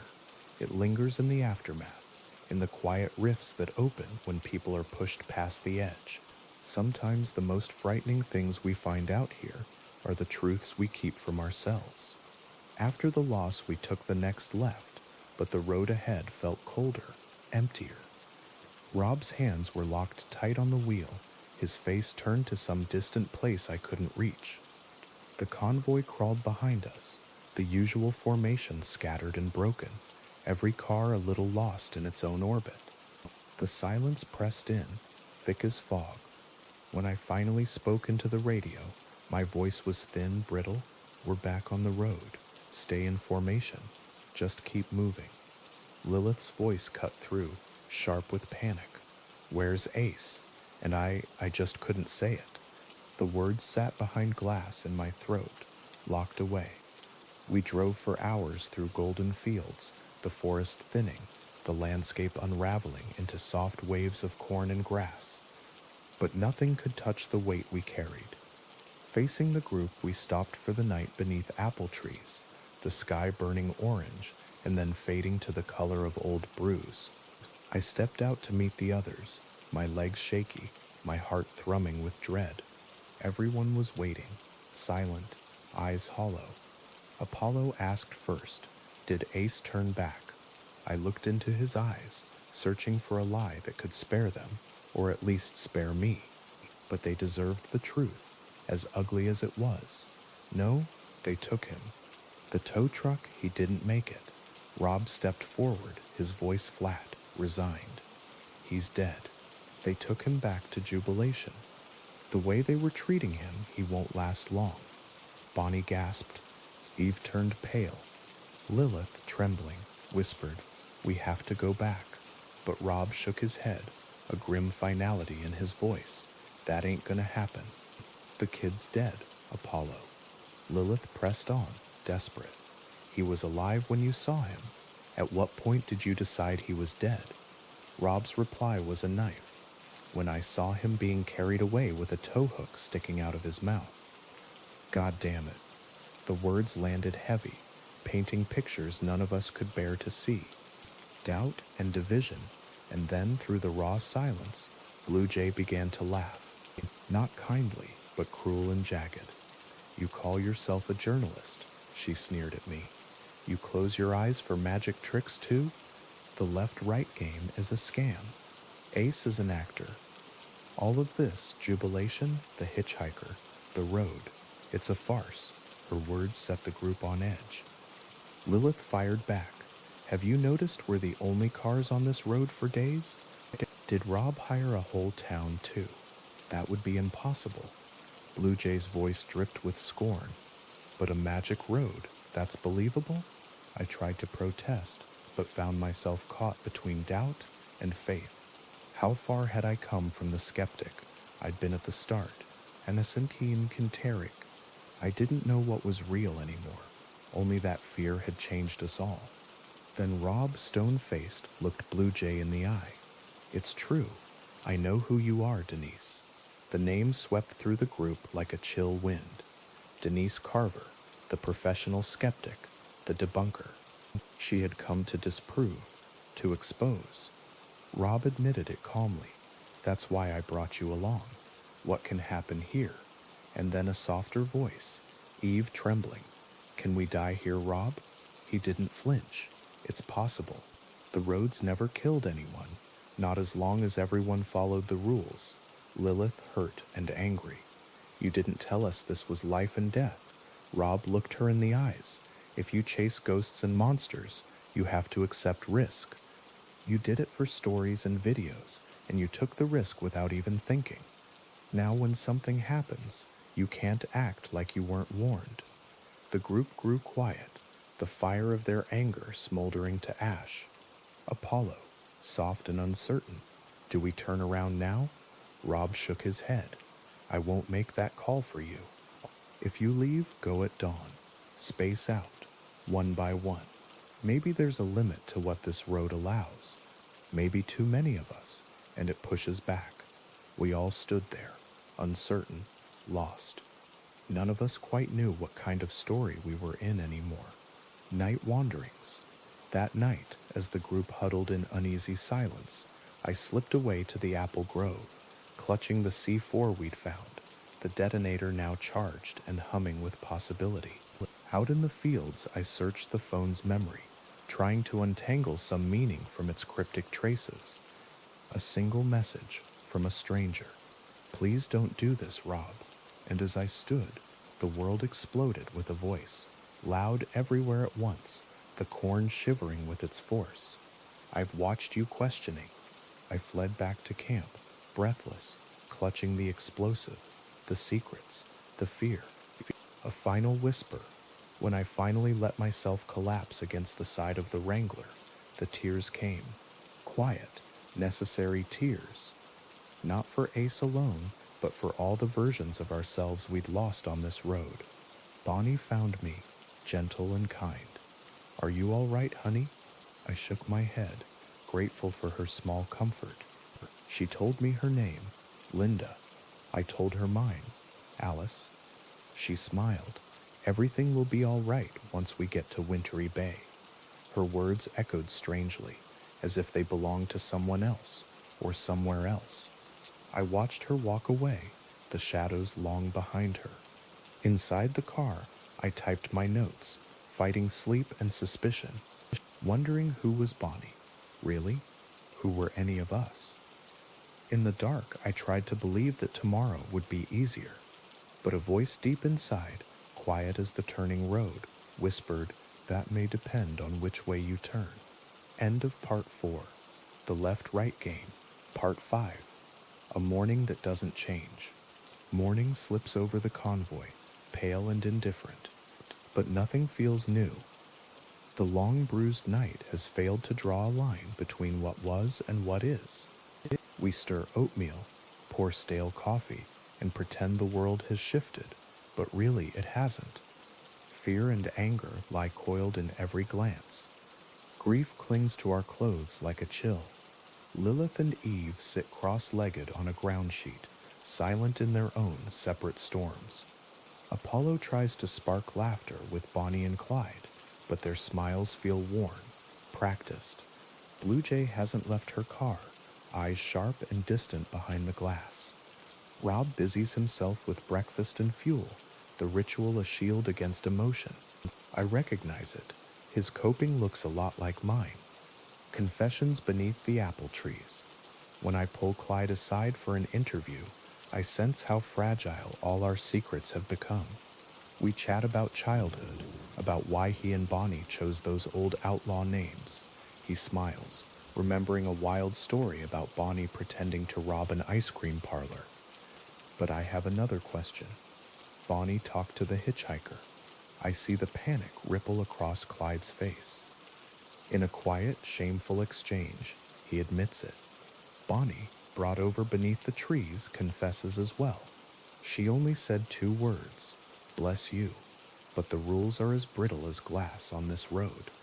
He told me about this wonderful place, Wintry Bay, she says, dreamy-eyed, her gaze far away. Clyde's jaw clenches. It's all she talks about now. I press them. Do they understand the danger? They promise to tell Rob. When they do, Rob only rests a gentle hand on Bonnie's shoulder and lets them go. No anger, just the weariness of a man already carrying too much. A choice to continue.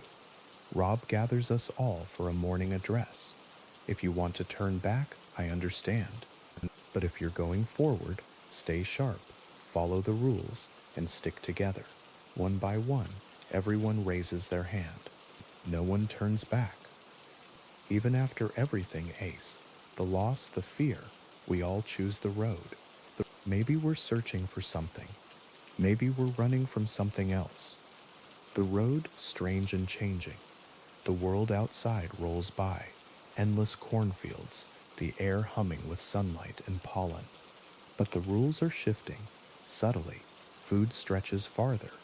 The Jeep sips gas like water. Rob only shrugs. The road takes and gives, just like life. We drive in quiet for hours, lost in our own thoughts. I wonder, not where we are, but what we are now, on the edge of the world, or somewhere far beneath it. Something new approaches. Rob slows the Jeep. A figure is stumbling toward us in the distance, crooked, broken, wrong. Eve's terrified voice crackles through the radio. Something's coming. It's getting closer. Oh God, it's coming for us.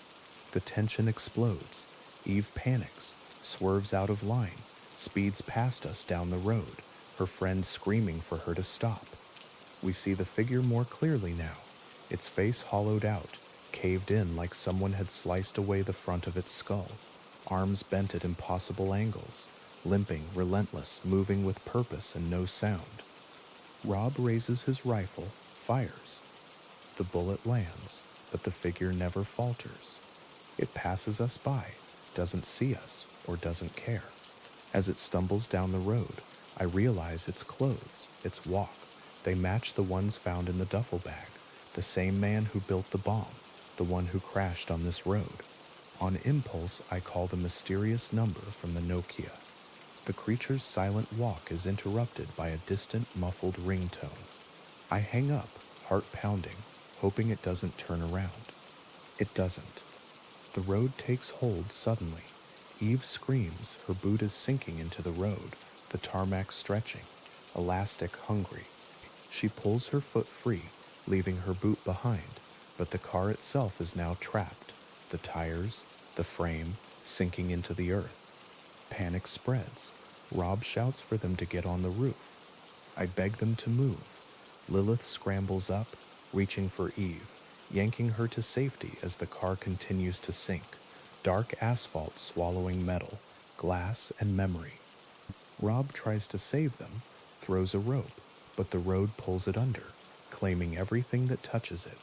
Apollo, quick thinking and brave, drives his Range Rover out to them, hooking the winch, risking everything. Jump, now. Lilith makes it. Eve tries, falls short. Apollo catches her, but as they scramble, the road pulls him down, dragging him into its depths. It's okay, he whispers until the ground silences him forever. Eve's last stand. Lilith climbs the rescue rope, makes it across. Eve, paralyzed by fear, can't move. Lilith pleads Sarah. Please, Eve finally grabs hold, pulls herself along, but her bare foot slips and the tarmac takes her. I'm sorry. I love you, Jen.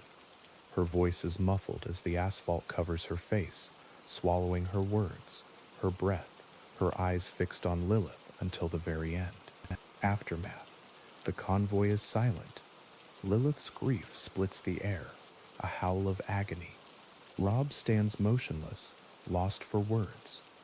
Bonnie and Clyde hold each other, staring at the place where the road claimed their friends. Blue Jay mutters to herself, "It's not real. It's not real. We stand together, but each of us is adrift, alone in our shock and horror." Rob offers Lilith a way home, but she refuses. "I'm still going. I'm going to get to the end." Bonnie and Clyde offer her a seat. Lilith climbs in, eyes bright with pain, but blazing with new resolve. Rob turns to me. "Anyone else want to turn around?" I look at the sunken cars, the empty road. There's no going back, not for me. There are too many questions, too many things left undone. I'm still going. 3 cars drive away, leaving loss and ruin in their wake. Whatever is waiting at the end of the road, we are no longer the same people who began this journey. No one in their right mind would keep going, but none of us are in our right minds anymore. End of Part 5, The Left-Right Game, Part 6, Degrees of Silence, soft, slow, pensive narration. There are silences and then there are voids. On the road, after all the loss, we move through a silence so deep, so absolute, it seems to swallow sound itself. Words don't exist here. We huddle in our cars, the convoy shrinking, grief and doubt stitching us together in uneasy, suffocating quiet. For hours we tunnel through endless walls of maze, stalks pressing in from every side, the sky above just a thin, distant ribbon of light. Sometimes I stare at the CB radio, half expecting a joke, a memory, Apollo's voice to cut through the hush, but only static remains.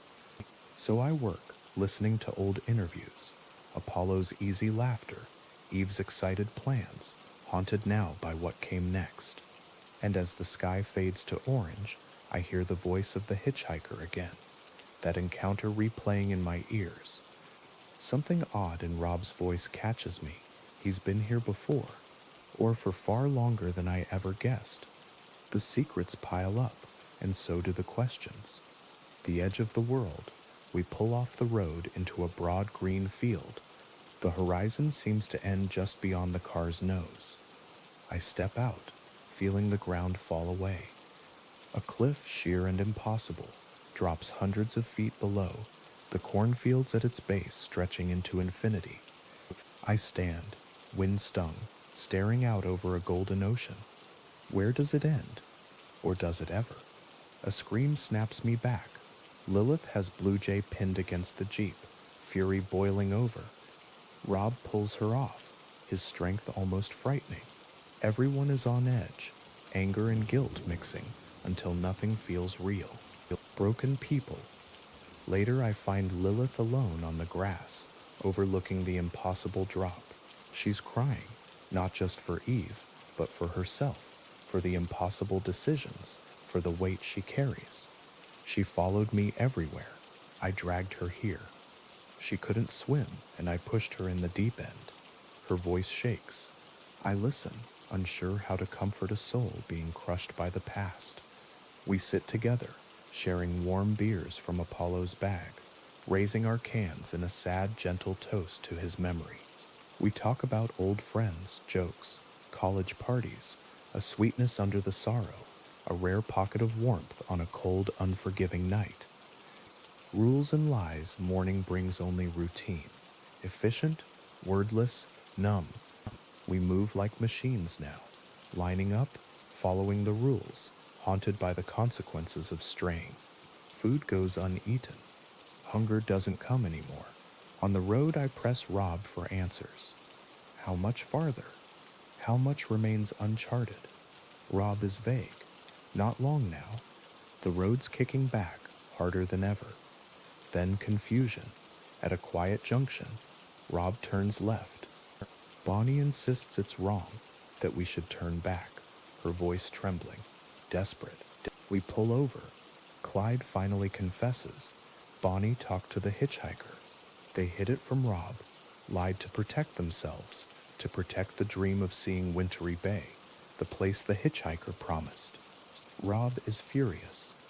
He tells them, "You'll come the rest of the way today. Tomorrow, you're going home. Count yourselves lucky." Bonnie's unraveling. Back on the road, tension thickens. Bonnie and Clyde argue, their car swerving behind us. Rob brakes, pulls them over. Bonnie is frantic, screaming, fighting to turn the car around. In the chaos, I use zip ties to restrain her, a cruel necessity. Blue Jay watches in horror, disgusted by what we've become. Bonnie sits in the back seat crying, then suddenly smiling, her moods shifting like quicksilver. Later, I bring her soup. She lashes out, the bowl flying, her eyes flashing with something cold and strange. She whispers to me, "There's a house waiting for me by the sea. It's going to be beautiful." There is no comfort left, only resignation. A midnight escape. I wake to the Wrangler, moving, headlights spinning in the darkness. Bonnie is gone, escaped her bonds, heading for the forbidden turn. Blue Jay and Clyde race after her. At the junction, Bonnie stands by her car, smiling, black dust trailing from her skin, rising into the night. She invites us all to come. He told me there's a place for everyone. Her car pulls away, and as it goes, it and Bonnie dissolve, turning to ash, scattered to the wind. Clyde is silent, destroyed. Rob leads him back to the Jeep, an arm around his shoulders. Even Blue Jay is shaken, clutching her cigarettes, too scared to smoke. Letting go that night, sleep eludes me. I hear the Jeep's door open. Clyde walking into the darkness. He's going after Bonnie. I ask if he wants company. We walk together for an hour, Clyde telling stories, memories of a life entwined with his sister, joys and sorrows, a quiet love that survived everything but this road. At the old wooden sign, he turns to me. "Thank you, Alice." It's never a bad time to see a friend off. He steps into the unknown, leaving me with the hush of the night and the endless rustling corn. Endings and hopes. It's been 4 days since I first set foot on this road. 4 days, yet I feel I've lived and died a dozen times. I may never know if Bonnie finds her house by the sea, or if Clyde finds his sister waiting with open arms. But tonight, as the breeze stirs the dust and the world settles into quiet, I hope with all that's left in me that they find each other, wherever they are. End of Part 6, The Left-Right Game. Part 7, A Walk Back from the Edge. I walk alone through the lingering dark, the hush of night broken only by scattered birdsong, a sound I'd once found comforting, now a bitter omen of mourning. Each footstep brings me closer to the waiting convoy, but my mind drifts far behind, replaying Clyde's last words, the hush of his final crossing. As sunrise edges over the horizon, I find myself grateful for the Jeep's steady, familiar shell, a strange anchor in a world that's lost all shape. Blue Jay's car sits nearby, shadowed and silent, the faint red ember of a cigarette dying in the gloom. There's so much left unsaid between us, so many suspicions rising with the dawn. Inside the Wrangler, Lilith sleeps uneasily. I squeeze in beside her, acutely aware of the empty place where Clyde should be. I close my eyes, but sleep offers no real rest. Somewhere along this road, the need for food, water, even sleep has begun to unravel. The road itself wants us awake, unburdened and moving forward, no matter what it costs. A reckoning at sunrise. When the morning finally comes, I wake to Lilith's uneasy gaze, both of us reluctant to acknowledge what the day demands. Clyde's gone. Lilith. Her panic stirs Rob from his sleep. They look to me for answers, demand them even, caught between anger and disbelief.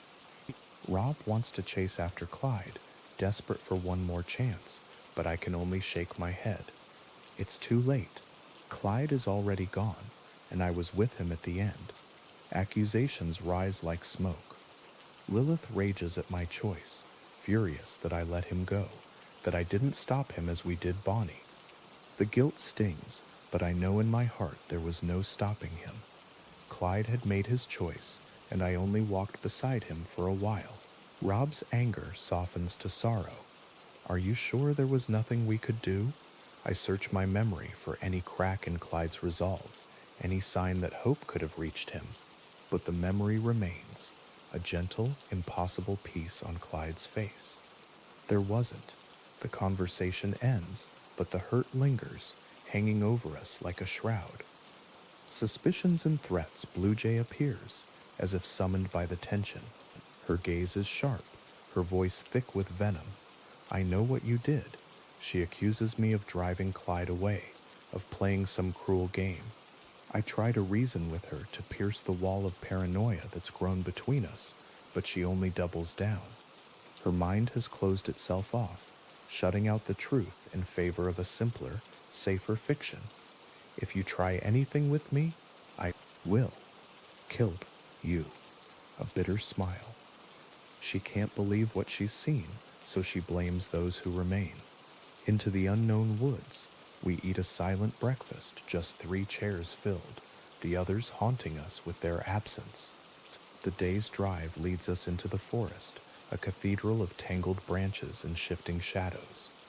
Rob's voice crackles over the radio, a touch of hope in his words. It's an honor taking this next corner with you all. From here on, we move slow. Report anything unusual. Stay sharp. The jeep crawls into the woods, the world closing in, ancient and strange. For the first time, we are truly beyond the map, the only witnesses to whatever waits ahead. Rob lets himself smile, caught for a moment by the beauty of it all. Even here, in a place built of loss and uncertainty, wonder still finds a way through. The stampede. As the woods darken, a sudden movement flashes past, something low and swift, vanishing down a steep ravine. Deer, Rob guesses, but their panic is contagious. A rumble rises from the trees, distant at first, then all-consuming. Hundreds of deer burst from the darkness, a living river of fear and muscle, colliding with the cars, tumbling helplessly over the cliffs. Blue Jay's car is battered, spun toward the edge. She screams for help, panic flooding her voice as the herd slams past, shaking everything loose. Rob grabs his rifle, heading out into the chaos. I watch as he pulls Blue Jay from her ruined car, her terror spilling over into sobs and wild, hopeless blows. She clings to him, fighting the fear, fighting us all. But then I see something in the trees, a pale, thin figure, crawling towards us on twisted hands and feet. The child in the light Blue Jay shines her torch at the thing, and it's revealed a child, skeletal, deathly pale, shrinking from the light. Where the beam touches its skin, the flesh twists and ages in unnatural bursts, as if the child is being forced to live a lifetime in seconds. It howls, a sound that is pain and rage and confusion all at once, then charges, knocking the torch from Blue Jay's hands.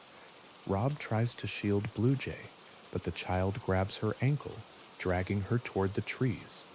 Her screams are desperate, pleading. Rob raises his rifle, aiming at the child's head, but the shot never comes. He hesitates, and in that moment, the child pulls Blue Jay into the darkness, her cries swallowed by the forest. Into the dark woods, Rob yells for a torch. I fumble in the jeep, find it, and toss it to him. He runs after them, light bouncing wild across the trees. A minute passes, stretched into eternity by dread and waiting. Then a miracle. Rob returns, battered and bleeding, but with Blue Jay leaning on his shoulder, shaken but alive. Relief cracks through me, tears springing up unbidden. For a moment, we are together again. But it's only a moment. Descent into madness, Blue Jay collapses, then rises, trembling. She turns, rifle in hand, and aims it at Rob. Her voice is raw, barely human. It was a child, Rob. What did you do? Why? Rob tries to calm her, but her mind is already gone, cracked by terror and disbelief. I'll turn us around. I'll take you home. I don't believe you. She fires. Rob falls, blood blooming across his shoulder. Panic explodes. Lilith and I scramble, hiding, running, trying to escape the new threat, the threat that was once our own friend. Blue Jay wants the Jeep, wants to be gone, wants to kill us all for what she thinks we've done. As she stalks toward us, rifle shaking, I take one last chance. I hold up the keys, then slip away, tumbling down the steep slope, vanishing into the night. The road's price. As I fall, I clutch the Wrangler's keys, feeling the world tip away beneath me. Above, Blue Jay screams, rage echoing through the trees. On this road, every turn costs something. Sometimes it's your mind. Sometimes it's your soul. And sometimes it's simply the hope of ever finding your way back home. End of Part 7, The Left-Right Game, Part 8. Falling to Earth. Calm, quiet, drifting narration. For a brief moment, as I fall backward off the edge, I find myself floating in silence.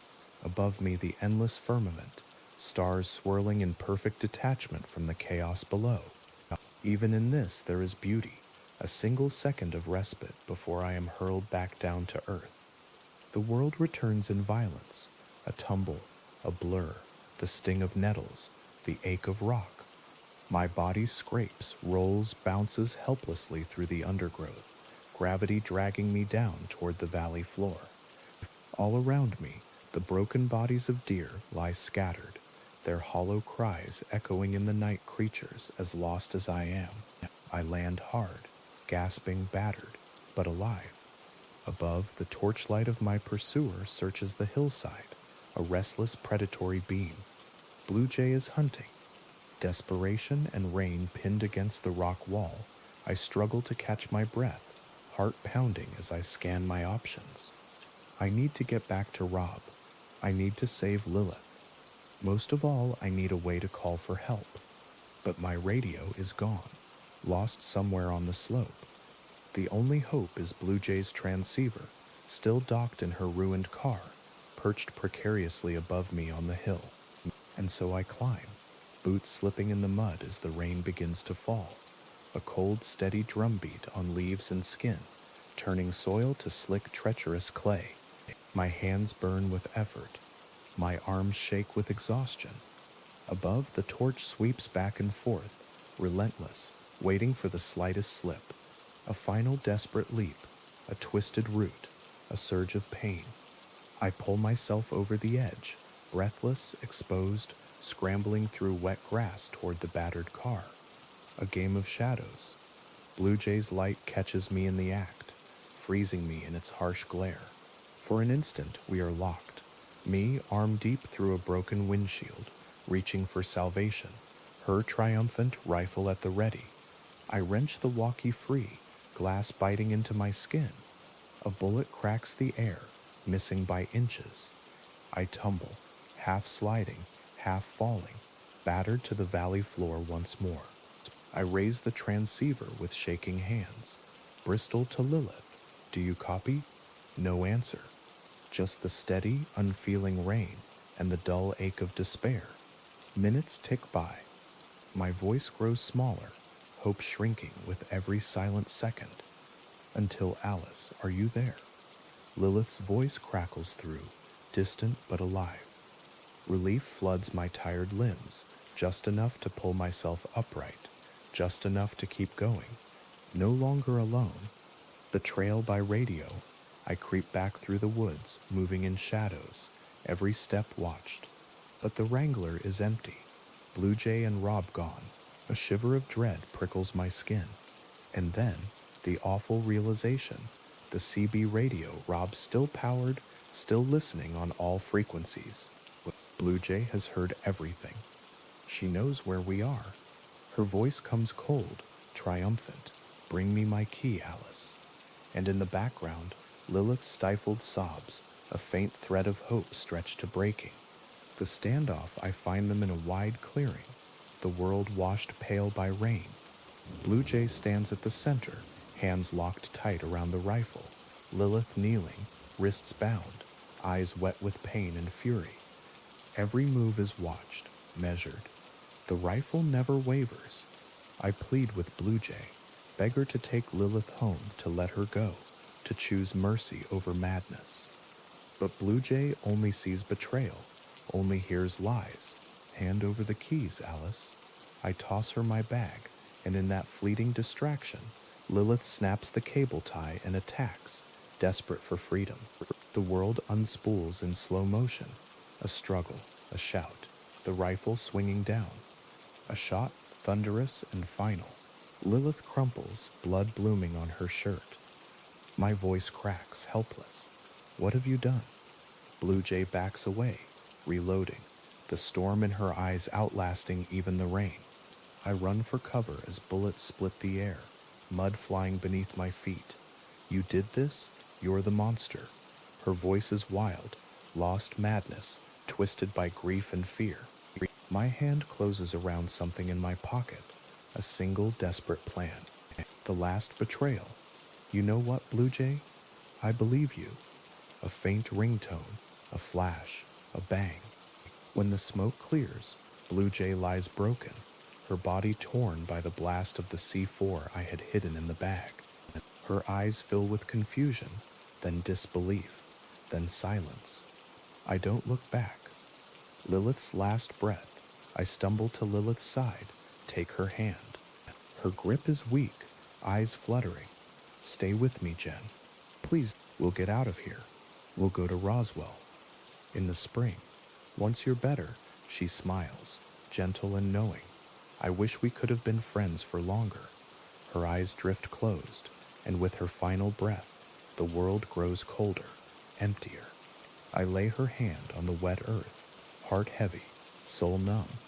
The child's return. I turn toward the Wrangler, but the nightmare isn't over. From the trees, the child returns, its form now warped, stretched by unnatural years, eyes filled with wounded innocence and rising rage. It kneels beside Blue Jay, tries to wake her, sobs at her stillness. Then it sees me. A sudden scream, and the chase is on. I grab the torch, the only weapon left, and shine it in its face as it attacks. The light twists its flesh, aging it in bursts, a scream of centuries, agony in every sound. Finally, it collapses, lifeless, ancient, silent at last. Out of time, bleeding, broken, barely conscious, I stagger through the woods. A makeshift tourniquet slows the bleeding, but each step is harder than the last. Ahead, something shifts, a figure, flickering with static, neither man nor ghost, more afraid of me than I am of it. I reach out, desperate, but it flees. And then a final memory floats to the surface, a fragment of my first conversation with Rob, the moment his obsession began. It walked up to me through the trees, looked like static you see on a TV screen, but it had a human shape almost. Almost, it was missing an arm. Sleep in silence. The world grows dim, the forest blurs. My body gives out, and I collapse, alone fading into the quiet. I don't know if help will come. I don't know if dawn will find me. But for now, I let the silence take me and hope that somewhere beyond the trees, a better road awaits. End of Part 8. The Left-Right Game, Part 9. A Night on the Edge. The darkness closes around me like velvet, soft, suffocating and absolute. Somewhere in that blackness, I lose myself. Drifting through the shallows of my own mind, I fall beyond pain and memory, carried by a slow, relentless tide. Fleeting moments come and go. I feel my body lifted, carried, gravity tugging at limp limbs as I am pulled through the whispering forest. A burning sensation flickers along my right arm, faint as an echo. In this strange place, even pain is gentle, distant, almost a memory. Then the world falls away again, and I descend quietly into oblivion, awakening when the world finds me again. Dawn is melting through the windows of the Wrangler. I am propped against a pillar of soft luggage, cold but alive. Rob's hands work quietly at my shoulder, his face lined with worry and exhaustion. My voice is barely a whisper. Rob, he kneels beside me, eyes brimming with relief. You just lay back, Miss Sharma. I patched you up, but gotta make sure it holds. I see the hurt in him, deep and raw. He tells me his story, how he survived, how he waited for the moment to act.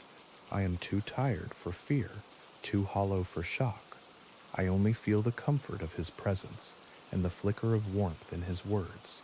When I finally look down, I see the price I paid. Below my right elbow, there is nothing, just clean white bandages, a wound that feels unreal, as if it belongs to another life. I don't cry. Not yet. Graves in the forest. A little later, Rob helps me to the door, the morning still heavy with dew and memory. 3 fresh graves rest by the roadside, 2 with simple crosses, 1 without. Is that Blue Jays? The one without a cross? Rob nods, his face set. He buried what was left, honoring her in his own quiet way, even after everything. I confess what I did. The C4, the final desperate act. Rob is silent for a long moment, then nods, the weight of old secrets settling between us. The second interview. We ride through the thinning trees, the past rising around us like ghosts. Rob tells me about his son Bobby, the boy who led him here, the family torn apart by the road.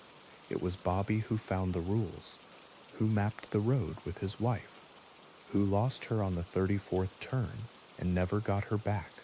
His voice is soft, breaking with regret and love. The road has taken everything from him. Still, he could not let it go. Say what you want, Miss Sharma, but it's a doorway out of everything we've ever known. Too important for one man to take away. The miles slip by in silence. I realize the ghosts we carry are not so different. The losses, the obsessions, the ache for understanding. Through the city of glass, the forest falls away, and the land unfolds in a wild new shape. Sandstone mountains rising and beyond, a desert burning orange under the high sun. In the center, an impossible city rises, towers of glass and metal, silent as the moon. We drive in, down broad avenues, past faceless windows. At first, the city is empty. Then they appear, people in gray suits pressing hands to the glass, silent, staring as we pass. Soon the windows fill, floor after floor, every face turned toward us. Their mouths open, hands beat against the glass in a silent, growing frenzy. Shards rain down, soundless, deadly. They pour into the streets, an endless stampede of silent humanity, converging on the Wrangler. Rob's face is grim.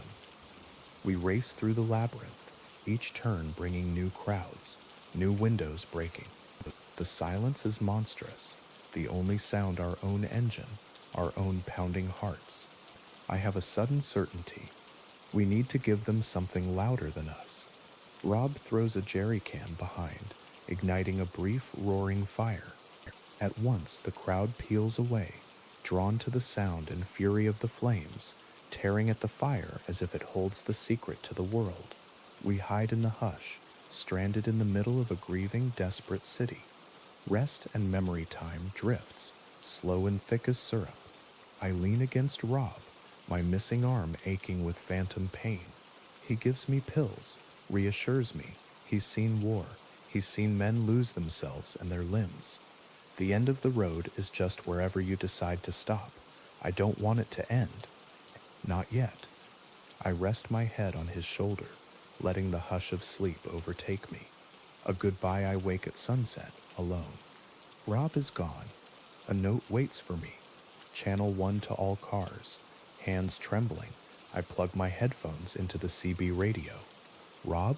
His voice comes through, soft, calm, full of goodbye. He's on a rooftop, ready to distract the horde, to buy me a path out. You don't have to listen to the road. You can turn around and go home, but only one of us is driving out. Which way do you want to go? I already know my answer. I have always known. Stay where you are, Rob. I'm ready. A single gunshot cracks through the silence, echoing through the haunted city. The crowd surges away from the Wrangler, chasing the sound, a silent sea parting before me. I start the engine. The road opens ahead. The road's end. As I drive away past the empty towers, the glass and dust, the strange hush, I hear Rob's voice, just once more. If you find Marjorie, let me know. It's more than I deserve. Of course I will. A final shot, a final silence. The road stretches before me, empty and endless, glowing with possibility and loss. I weep for Rob, for all of us who followed the game, who chose the road over home, who could not turn back. But I do not stop, because some stories must be finished. Some roads must be followed, even when we're afraid. Because somewhere, in the dust and darkness, in the hush after horror, there is something waiting to be understood. End of Part 9. The left-right game. Final part. The story's end and beyond. There's a memory I can't shake, a moment at a desk, a yellow envelope slipping through the world like a secret. I remember a brief lunch break. I remember laughter. No one at the office thought much of that 9-page story, just another ghost tale, doomed to be forgotten in the swirl of day-to-day life. But something in me was curious. I rescued it from the rejection pile, tucked it into my satchel, and read it in a quiet corner of a coffee shop by the window. By page 3, I was hooked. It wasn't the wild story or the required skills for the so-called game. It was the voice, a voice full of longing, obsession, and that wild, earnest need to understand. By the time I closed the envelope, I knew this was the story I wanted to tell. A story I thought would be quick, easy, and maybe even fun. It's been 12 days since I began writing it, 10 since I first climbed into the Wrangler under that hot Arizona sun, 5 since I drove out of the silent city, alone, leaving Rob behind among the ruins. I haven't updated my notes much since then. After I wrote down the city, it felt like there was no one left to tell the story to. But tonight, something is different. Whoever you are, wherever you are, thank you for listening. This is the last message I'll ever send. The cracked moon night has fallen like velvet, silent and immense. The air is cold and perfectly still, and the Wrangler hums quietly down a ribbon of empty road. Above me, the moon has fractured, splintered into 3 jagged pieces, hanging in a silent sky filled with unfamiliar stars. If I stare long enough, I see the pieces drifting apart, and in that movement is a quiet cosmic sadness. But the world has grown stranger still. The stars now shine not just overhead, but below, mirrored in perfect clarity, because the road and the narrow strip of green beside it now hover in the center of an endless black lake. The water is impossibly still. No ripples, no wind. Just the reflection of the broken sky, and my small flickering headlights gliding through eternity. The body on the shore, the Wrangler comes to a gentle stop at a lonely verge, a circle of land ringed entirely by water. The grass ends in a sharp, clean drop to the lake, and the road itself narrows, becoming a bridge in the dark. I step out into the hush. There's something on the shore, a pale shape, half hidden in the wet green. As I kneel beside it, I see a hand, fingers buried in the earth, skin pale and drawn, a thumb streaked with chipped varnish. I know before I see the face. It's Marjorie Guthard. She lies peacefully in the silt, her eyes wide and unseeing, preserved by the cold black water. She looks just as she did on the 34th turn, bewildered still, almost waiting. A whisper stirs beneath the surface. Soft, tempting voices drift up through the water, weaving through my mind, promising healing, even wholeness. An end to pain, an end to longing. I can feel myself drawn forward, the pull of the lake deep and endless. But I look at Marjorie's face, at the sadness, the emptiness left in her eyes, and I know what the lake truly offers: desperation, hunger, a beautiful lie that leaves you lost and empty on a forgotten shore. Burying Marjorie with all the strength I have, I pull her from the water, dragging her gently up the bank, past the line where grass turns to asphalt. Her body is light, frail, as if the road itself has already claimed most of her. I fetch Rob's folding spade and begin to dig. It is slow, lonely work.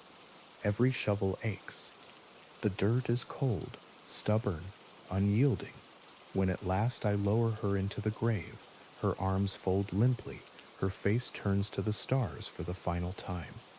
As I smooth the earth over her, I feel a wave of sorrow and wonder, knowing I am the last living soul to look on Marjorie Guthard. And suddenly, in the silence, I hear a voice behind me. Marjorie's ghost, you. I turn, and there she is. No longer pale and waterlogged, but vibrant, angry, lost, trembling with grief and accusation. I chased you. I gave him up for you. I saw things so beautiful. I saw her walking alone through the worlds. I gave everything up for you. I can only listen. All the logic in the world means nothing to the dead. And perhaps in death, we are left to wander with all our regrets, all our longing, choosing our own eternity, forever standing over the things we could not change. I tell her the truth, as gently as I can. He never stopped looking for you, Marjorie. He still is. For the first time, her fury falters. Something softens behind her eyes. Without another word, I hand her my phone, the last connection to the world she left behind. She takes it, trembling, and disappears. The gate opens. A breeze touches my cheek, a living thing, stirring the lake for the first time since I arrived. The wind grows, whistling and moaning, building to a storm. I press myself against the wrangler as the air screams around me, and through the swirling darkness, a crack of white light splits the sky, a fissure between worlds. From that jagged rift, something steps through, a being of light and thunder, its body flickering with electric fire, its voice echoing through the water and the night. It is the voice I've heard before, the force that called me here, the one that watched me at every turn. I ask it what I need to know. Why Marjorie? Why me?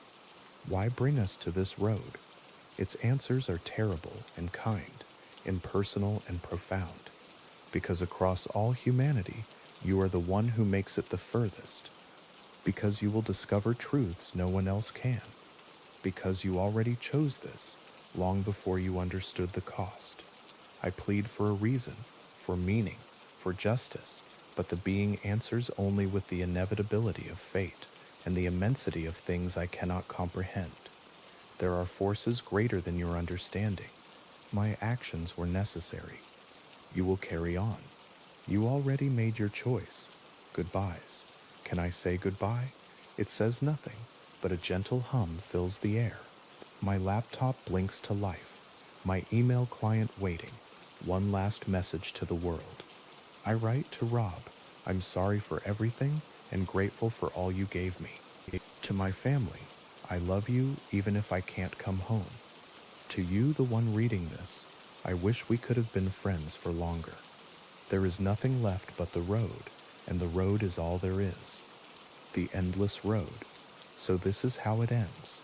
The bridge ahead, empty but for the wrangler and my weary heart. The broken moon above and below, the stars both real and reflected.